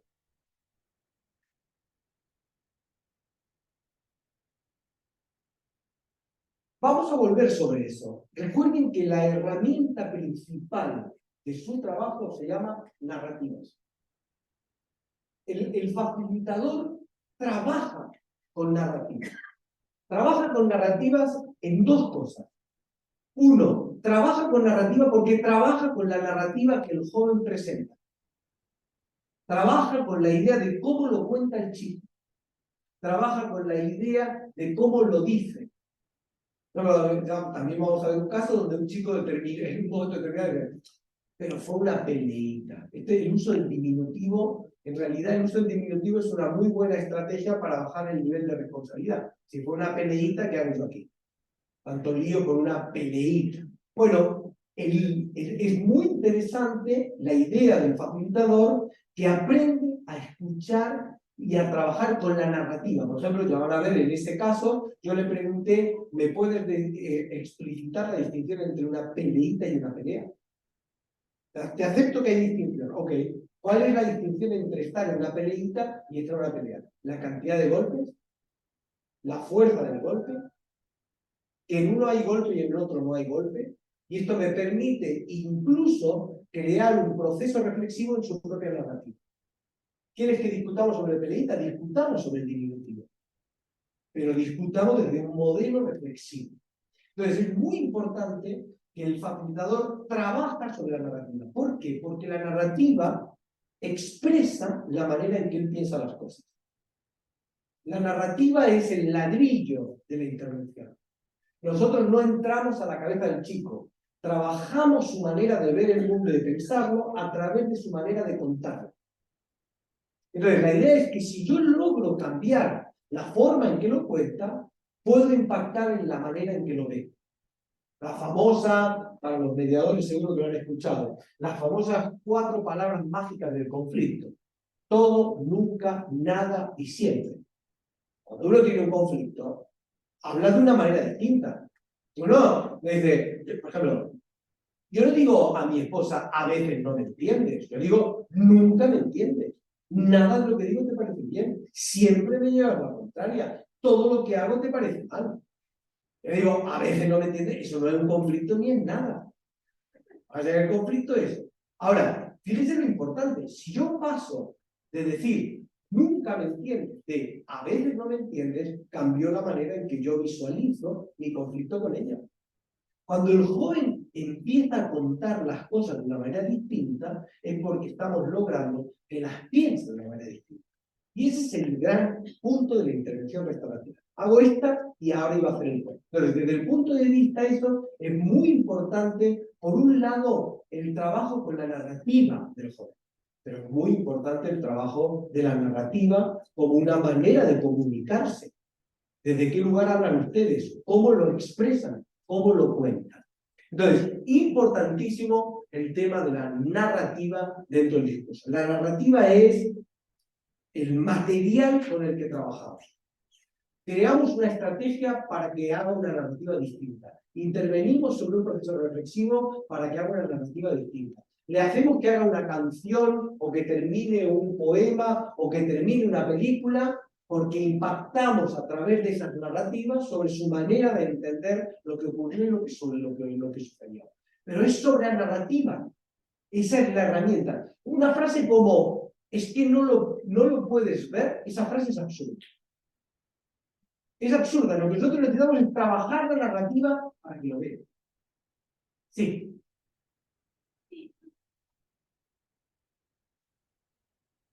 No se preocupe, haga la mejor narrativa posible.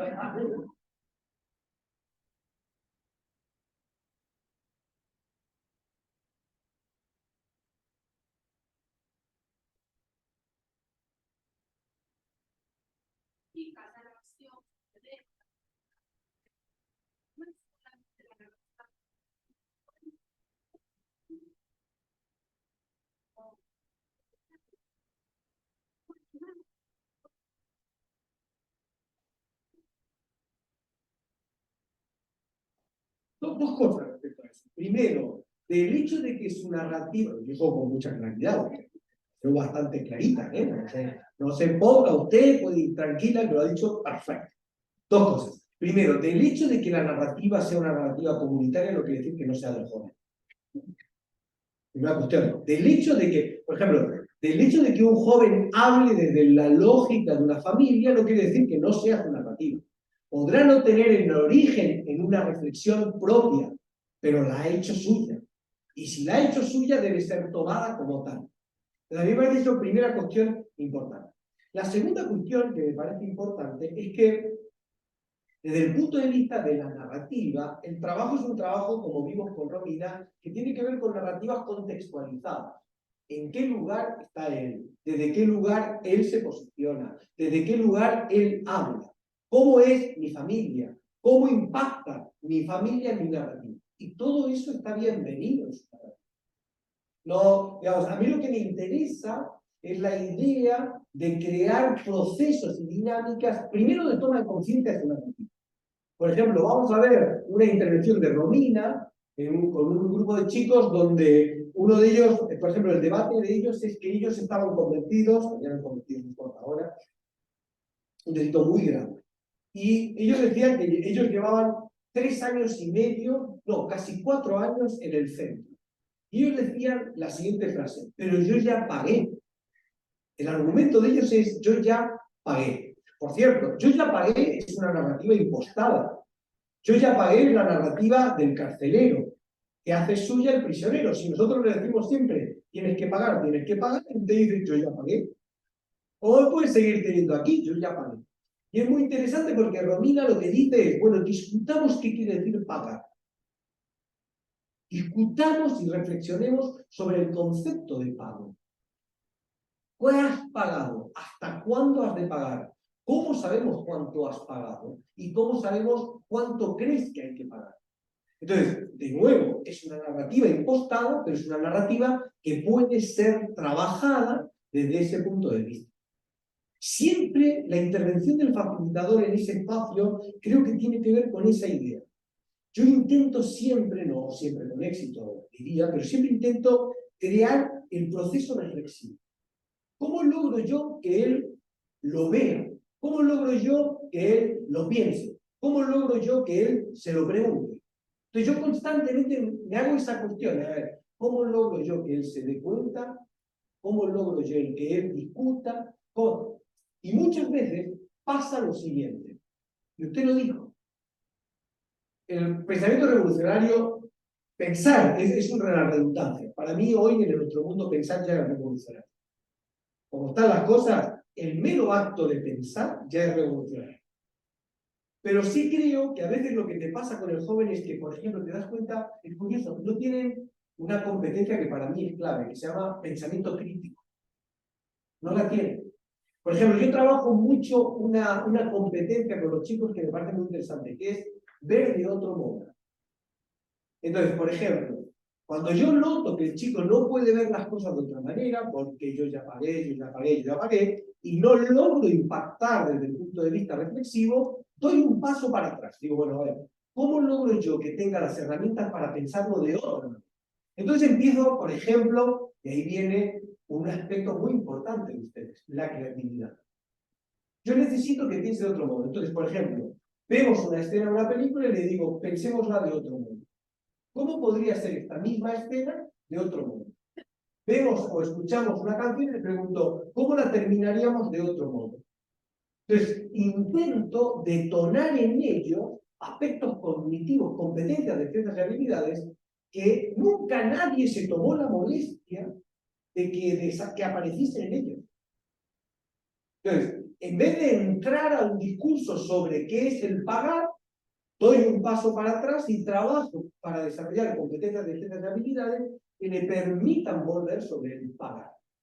Por ejemplo, yo con estos dos chicos, ya lo van a ver, que estaban muy enfadados, de hecho se lo decía la comida, estábamos muy enfadados con Raúl. Yo tuve una intervención, una charla con ellos larguísima, casi de 2 horas y media, 3 horas casi. Ellos estaban, en ese momento, estaban incumpliendo la medida privativa de libertad, y yo ingresé al centro para conversar con ellos y tener todo ese pagar. Y fueron muy duras, muchas cosas conmigo. Esto es una cuestión importante. El facilitador no es blando en sus intervenciones, no tiene por qué serlo. Yo muchas veces lo digo, está bien, la vida es una mierda, tu vida es una mierda, las drogas son una mierda, tu barrio es una mierda, tu ciudad es una mierda. ¿De acuerdo? Ahora, ¿qué vas a hacer con toda esa mierda? Porque esa mierda es tuya. Yo te acompaño, yo te echo una mano, vemos la manera de conversarla, de discutirla, pero eso es tuyo. El facilitador no es un tapador de las miserias. No es un obviador de su propia miseria, porque entonces no somos realmente sinceros tampoco con él. Yo no le devuelvo una lógica que dice, sí, la droga es pésima y todo lo que hiciste lo hiciste por la droga. Yo digo, sí, la droga es pésima y la droga tiene mucho que ver, pero aquí hay decisiones que hay que discutir, que son tuyas. Hay que conversar sobre eso. Entonces, desde esa perspectiva, yo siempre intento ver, no sé si flexibilidad, pero yo lo pienso así. No reconozco. ¿Por qué no reconozco? No lo puede ver. ¿Por qué no lo puede ver? Y entonces, cuando tengo la respuesta a esa pregunta, puedo estratégicamente dar un paso para atrás y encontrar aquello que puede servirle para poder ver lo que no puede ver. Entonces, siempre de alguna manera, ese es el manejo que hace el patriarcado. Nos falta capacidad de ver de otro modo. ¿Cómo luego yo lo veo de otro modo? Falta la capacidad de comprender. Por ejemplo, una vez tuvimos un caso de una chica, creo que alguna vez lo he contado, ¿no? Que ella era una persona terriblemente violenta. Terriblemente violenta. De hecho, en clase, en la escuela, las chicas, las personas le huían, que era terriblemente violenta y muy agresiva. Y una vez es denunciada por una agresión que se produce fuera de la escuela. Y entonces viene y ella dice, pero yo no fui. Yo estaba allí, pero yo no fui la que le golpeó. Fue otra, fue mi amiga Pepi la que le pegó a la chica, pero yo no fui. Entonces decidimos trabajar con ella la responsabilidad por lo que no hiciste. Porque era claro que ella no podía entender que uno puede ser responsable, no solo porque golpea, sino porque no evita que otro golpee. Y eso era, construir eso un tema muy complejo, porque ella no tenía la capacidad, ella solo decía constantemente lo mismo sobre la narrativa. Yo no fui. Estoy de acuerdo, otra vez he sido yo la que he pegado, la que he golpeado, pero esta vez no fui yo. Este es el gran drama, hay probablemente el programa más exitoso contra el bullying en el mundo, que se llama Kiva, que es el programa finlandés, consiste precisamente en atacar el bullying desde el punto de vista de un espacio que es característico. Siempre que hay este tipo de ejercicio de violencia en el aula, hay otra pauta que aparece. Un grupo de chicos que miran, graban o aplauden lo que está pasando. Y lo que hace Kiva es crear toda una estrategia, precisamente como la que nosotros usamos con ella, que es, uno no solo es responsable porque es el que golpea, uno es responsable porque es el que graba, porque es el que aplaude, porque es el que azuza. También uno es responsable por esas cosas. Entonces, lo que nosotros hicimos con ella fue algo que consistió en lo siguiente: a ella le encantan las redes sociales. Y era una chica que se pasaba el día chateando, hablando de Facebook, todo, constantemente. Entonces, le pedimos que armase una página de Facebook, digamos, una especie de identidad de Facebook, y en esa identidad de Facebook había 5 personas, ella y 4 facilitadores. Todos los días uno de nosotros subía una historia a esta página donde uno era responsable por lo que no hizo. Y el viernes le tocaba subir a ella una historia donde ella era responsable por lo que no hizo. Al principio no pegaba una, era clarísimo que no estaba en su idiosincrasia el tomar en consideración esa cosa. Pero a medida que fue pasando el tiempo, ella empezó a contar historias que empezaban a mostrar, que empezaba a entender que uno puede ser responsable por lo que no hizo. Con el paso de 1 mes y medio, 2 meses, ella volvió al espacio restaurativo. El espacio restaurativo no es solo lo que hago cuando ella viene o cuando ella está, es todas las estrategias que yo llevo adelante para trabajar con ese joven, aunque no venga a la mesa a hablar. Y al volver, claramente había entendido la dinámica. De hecho, yo siempre cuento que sigo estando en el Facebook de ella. Y entonces, en el general, porque me tiene como amigo. Y entonces a veces dice, hoy es profesora de jardín de infantes. Y entonces ella a veces dice, tengo ganas de romperle la cara. Y entonces pone abajo, pero no lo voy a hacer. Yo estoy convencido que eso me lo está diciendo a mí. Yo estoy convencido pero no lo voy a hacer. Yo creo, y la mamá siempre dice, Raúl, te lo está diciendo a ti. Como, tranquilízate, Raúl, que no va por ahí. Bueno, esas son estrategias transformadoras. Si yo hubiese tomado a esta chica, la pongo en un centro, la castigo, no hay cambio posible, no hay nada posible. Ahora, ese modelo de buscar, bueno, ¿por qué no puede verlo? ¿Cómo logro que lo vean? ¿Cómo logro crear una estrategia transformadora? Es lo que es exitoso. Siempre pregúntense, ¿por qué no? No olviden que el último en enterarse que está dentro de la pecera es el pez. El último en entender la violencia de su comportamiento, de su actuar, son ellos. Los chicos, la mayoría de los chicos con los que yo trabajo, no entienden la noción de daño. Porque es tan el daño que han vivido y han sufrido que no lo entienden. Entonces, crear estrategias que permitan eso es la intervención restaurativa. Ya iremos viendo algunas cosas que ustedes pueden ir incorporando para ir trabajando en ese tipo de espacios. ¿Qué más? No sé qué me enganché ya. ¿Todo lo graban? ¿Es el? Joder, que vengan ya los otros que faltan. Bueno, eso es una buena pregunta. ¿Cómo hacen con el consentimiento? Simplemente, como la primera intervención viene siempre con aquel que tiene la patria potestad, y se les informa y él lo firma. Nosotros tenemos una hoja de consentimiento donde se les explica el tema de la confidencialidad, el tema de qué es lo que significa lo que puede pasar ahí, y el tema de la grabación, que lo único que tiene son fines académicos. Grabar es muy importante. Verse a uno haciendo la intervención, van a aprender un montón. Porque uno sale diciendo que bueno soy. No, soy genial, no, excepcional. Qué suerte tiene este chico de haberse cruzado con alguien como usted. Ahora te miras y dices, madre que me... ¿Cómo he podido hacer yo tamaña barbaridad? Yo creo que les conté una historia era un caso de un chico que golpea a la madre de su pareja, la suegra.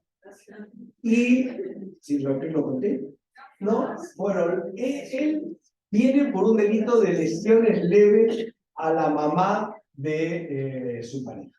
Y estaba la mamá. Y en un momento determinado, él dice algo así, usted ya sabe cómo son las suegras.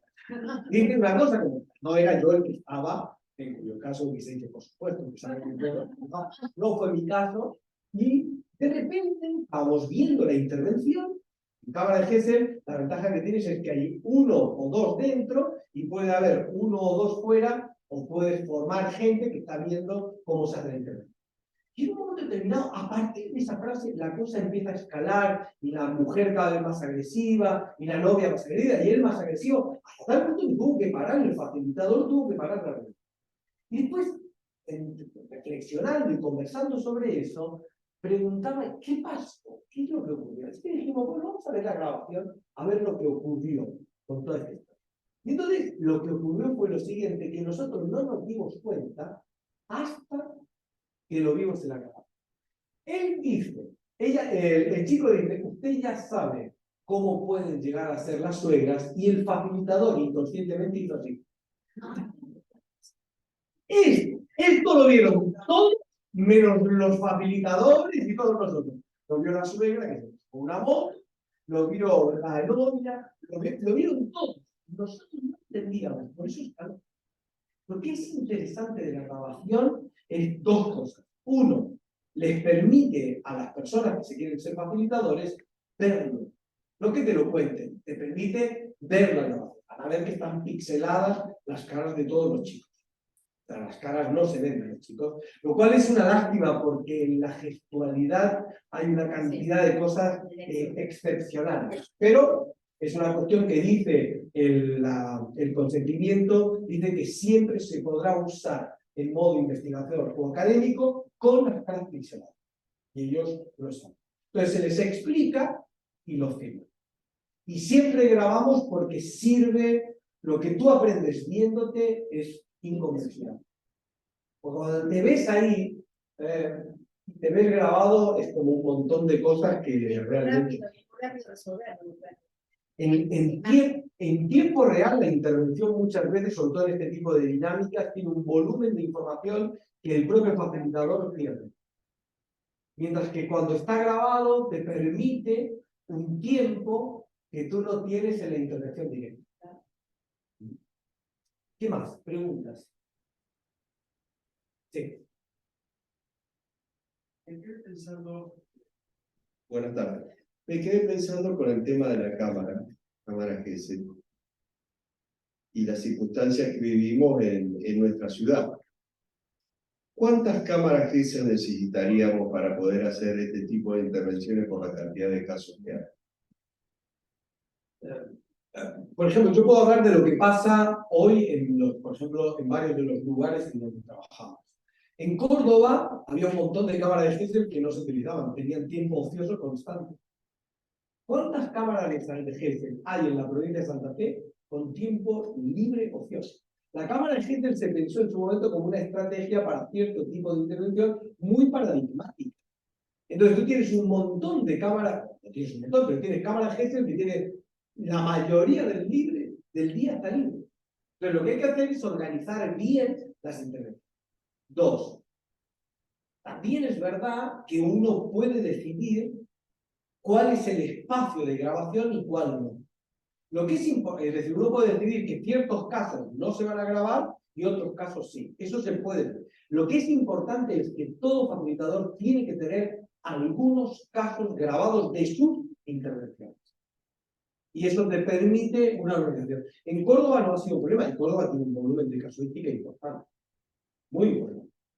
Y yo estoy seguro que Rosario debe tener varias cámaras Gesell con mucho tiempo ocioso.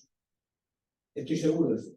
Es una cuestión de organizarse y distribuir o organizar bien el tiempo de uso del sistema restaurativo.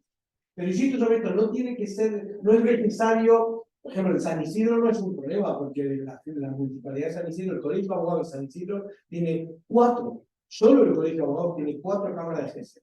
2 de ellas tienen del otro lado 20 asientos para hacer formación.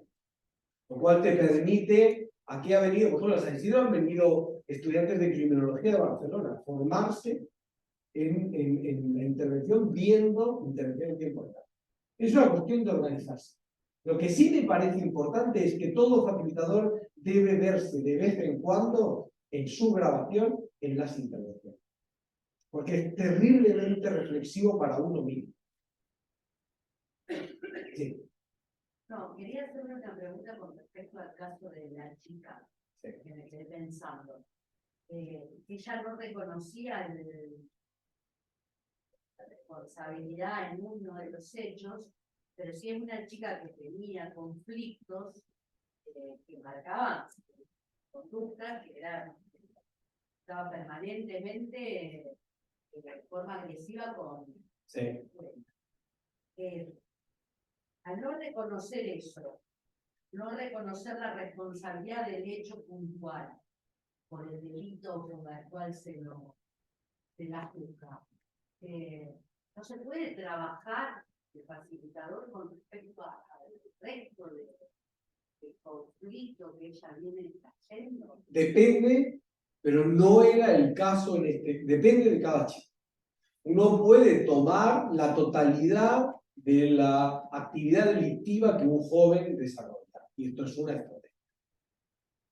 En este caso, la estrategia tenía que ver con algo que ella reconocía la acción violenta cuando golpeaba a ella, pero no podía visualizarla cuando era una amiga de ella la que golpeaba y ella miraba cómo golpeaba a uno.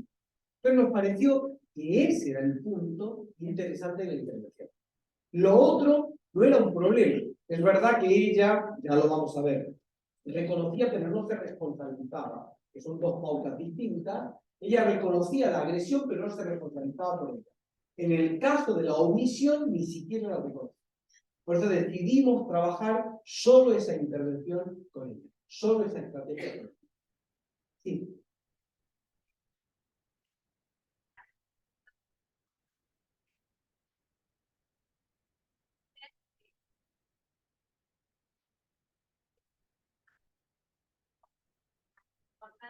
¿Puedes contar más casos de respuesta?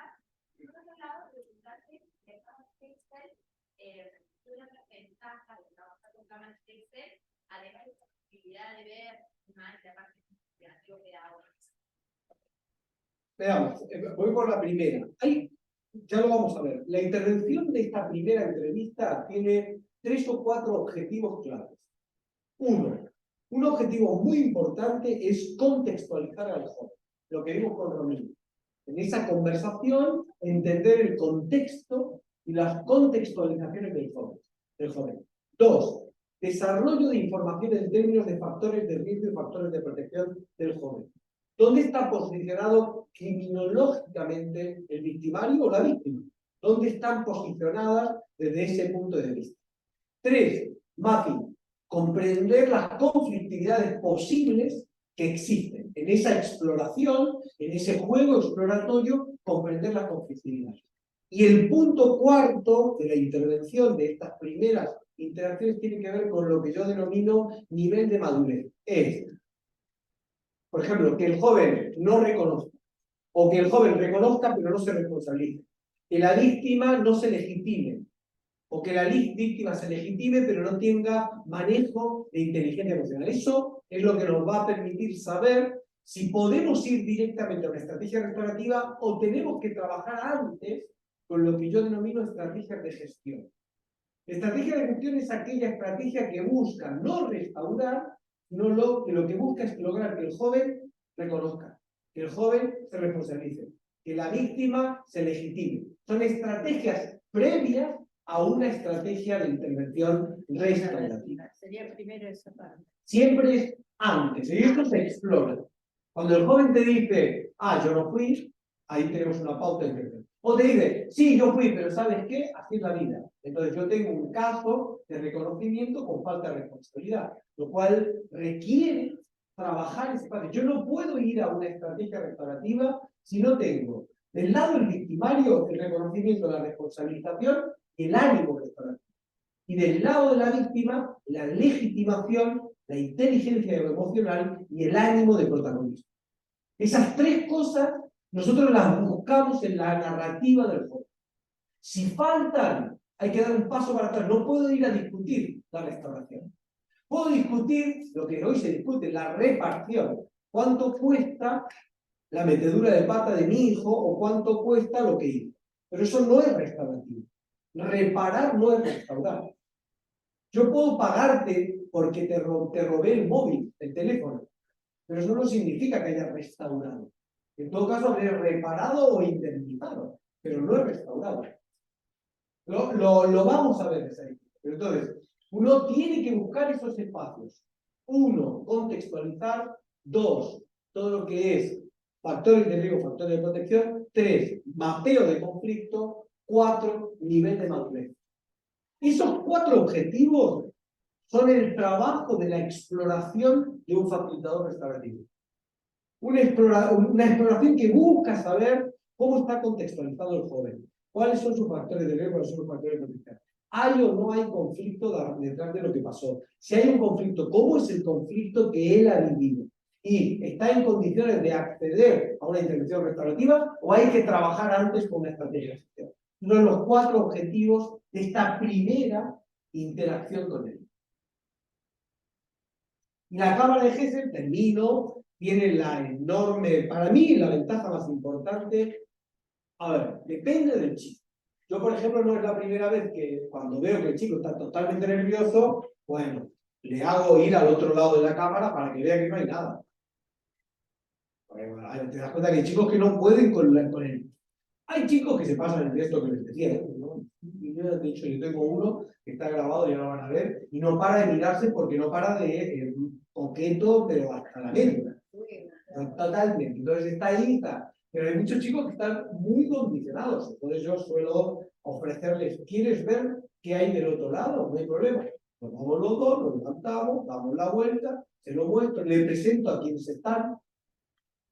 Siempre en la apertura yo les cuento por qué lo hacemos aquí y quién hay del otro lado. Bueno, del otro lado está María, del otro lado está Juan, y trabajan y son facilitadores restaurativos y trabajan no mirándote a ti, sino mirándome a mí para saber si estoy haciendo bien o no las cosas.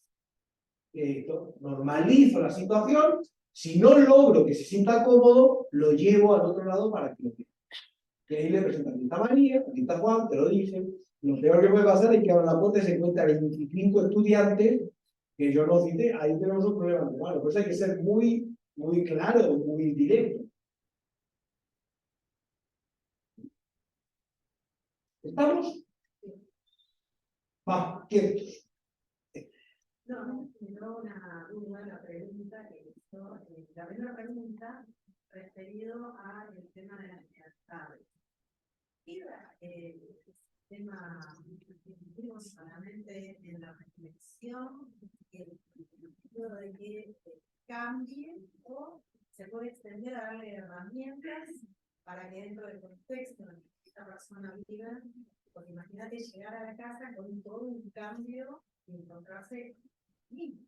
O sea, yo cuando me la escuché, es muy no, es un video mismo, ¿vale? No lo toman así. Llega a la casa con una idea diferente y en la casa siguen pensando todos iguales. Vaya, pues a la primera, fíjense en la narrativa. Tu nombre es Analia. Fíjense en la narrativa de Analia. Solamente. Cuando alguien utiliza, ella ha dicho, se queda solamente en la reflexión, el solamente en la reflexión es como si la reflexión fuese trivial. Y no es trivial. Yo diría, se queda en la reflexión, que ya es un montonazo, y estoy diciendo lo mismo, estoy diciendo otra cosa, el solamente, esto de analizar la narrativa, marca una bajada en la intensidad del discurso. Y yo creo que es un error. Pero es un error porque no es solamente. Lograr que un joven reflexione es un éxito enorme, enorme. Estos chicos no están acostumbrados a pensar, a discutir, a preguntarse, y lograr que lo hagan es terriblemente exitoso. Ahora, hay un problema que es distinto, que es, ¿puedo buscar el desarrollo de competencias, destrezas y habilidades? Yo diría, no solo puedo, debo ayudarlo a desarrollar competencias, destrezas y habilidades que le permitan enfrentar el camino. No salir a cambiar el camino, sino que le permitan enfrentar ese camino. Y la tercera. Es verdad que nosotros tenemos hoy un problema enorme. Creo que la justicia no ha resuelto, insisto en lo que les decía, la mayoría de los jueces con los no punibles los mandan a la familia, que es la detonante del comportamiento ilícito del joven. Este es un comportamiento que se repite. Yo creo que nosotros no podemos asegurar que vamos a ayudarle a cambiar la familia, pero podemos ayudarle a que tenga herramientas para decir que no a las prácticas que su propia familia le impone o que se les desarrolla. Yo creo que ese es el punto. El gran trabajo del facilitador es armar al joven frente a lo que lo rodea. Ayudarlo a sentirse más compuesto, con herramientas para saber cómo enfrentar eso. Es muy difícil pensar que nosotros podemos salir a cambiar a la familia. Es muy difícil. También es verdad que hay un porcentaje muy importante de casuística. A nosotros nos vienen muchas mamás que dicen, es que yo ya no puedo más, ya no sé qué hacer. Y te das cuenta que el problema no es que la madre sea detonante, es que no tiene herramientas. Entonces, el espacio restaurativo convoca a la madre para darle herramientas. Entonces uno lo que hace es, trabaja con la mamá para que tenga herramientas, para trabajar la fijación de límite, para trabajar esto es muy caro, ya lo vamos a ver cuando veamos factores de riesgo, factores de protección en la próxima clase. Un elemento paradigmático de factor de riesgo es que estos chicos, dentro de sus familias, los roles están todos cambiados. Son papá de su hermano, son marido de la esposa, los roles están totalmente cambiados. La peor concepción posible de cualquier contextualización de familia que a usted se le ocurra, el problema fundamental es que ocupan roles que no correspondería que ocupasen dado la edad que tienen. Entonces es interesantísimo, porque tienes chicos que no pueden ser responsables de un delito, pero viven siendo responsables de sus propios hermanos. Y esto es sorprendente, quizás porque les han hecho transitar y quemar etapas a una velocidad que no han podido ir asentando un proceso madurativo en ese sentido. Entonces, vamos a ver que hay cosas que nosotros, al ayudarlos desde el punto de vista del desarrollo de recursos personales, les ayudamos a posicionarse desde un lugar diferente, frente a su propia familia, frente a su propio entorno. Yo tengo chicos que son, en la clase, son la Madre Teresa Calcuta. En el barrio, Atila el Bárbaro. ¿Y qué es lo que cambia? El grupo de amigos. El grupo de amigos en el aula, en la escuela es maravilloso, cuando contiene no sé qué, ahora sale, tiene otro grupo de amigos que son, madre mía. Entonces, bueno, uno puede darle herramientas para enfrentar eso. Quería saber una opinión. Sí. Yo estoy en promoción de dispositivos por buenas masculinidades, de asistencia a varones que ejercen violencia y de abusadores sexuales también, de asistencia a ellos. ¿Qué opinión tiene respecto a este tipo de dispositivos como instancias restaurativas dentro de los contextos penales? Yo creo que nosotros hemos desarrollado un programa que se llama Intervención Restaurativa en Violencia de Género en Noviazgos Primarios. La violencia de género no comienza cuando él la mata a ella. La violencia de género comenzó años atrás, la primera vez que él le grita puta a ella por cómo va vestida, o que ella le... Exactamente. Bueno, ahí hay un montón que el restaurativismo puede hacer. Porque es muy interesante, discutimos, que yo creo que será errado, pero ahora no es el momento, discutimos el no a la violencia de género, porque estamos pensando que la violencia de género ocurre cuando él la golpea a ella. Pero no estamos viendo la violencia de género que transita en un proceso cultural de aprendizaje de conductas y de pensamientos que un espacio restaurativo podría intervenir. Nosotros hemos tenido una gran cantidad, por ejemplo, en Barcelona, de intervenciones restaurativas con jóvenes. Cuando la violencia de género, no solo la violencia de género porque él la agrede, la violencia de género porque ella reclama el comportamiento agresivo de él para mostrarle el amor. Eso es muy interesante. En el espacio restaurativo surge no solo el comportamiento violento de él frente a ella, sino el reclamo. Por ejemplo, la frase no me cela porque ya no me quiere. Por supuesto. Y entonces, yo totalmente. Lo que yo creo...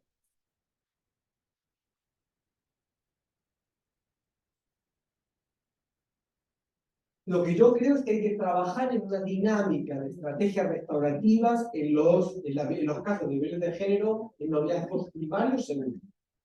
Cuando eso comienza, en vez de normalizar cosas de chicos, lo que hay que hacer es trabajar restaurativamente este tipo de dinámica. Y otras cuestiones vinculadas a la masculinidad también, que son oponibles, como riñas, abusos sexuales. Lo mismo. De hecho, el modelo más importante de intervención en los delitos sexuales se llama círculo restaurativo y es el más exitoso.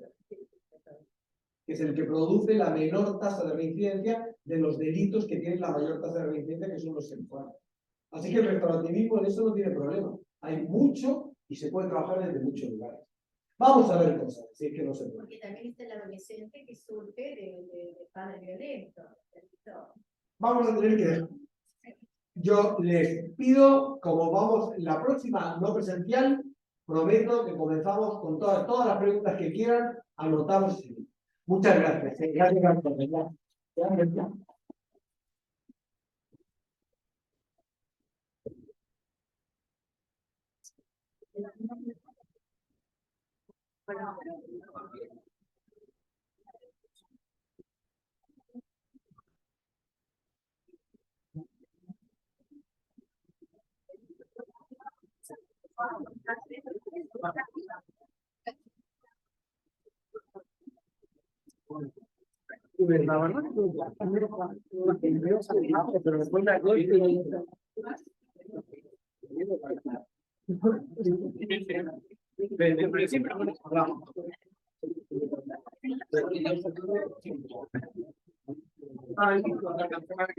Sí, no hay problema. Esto...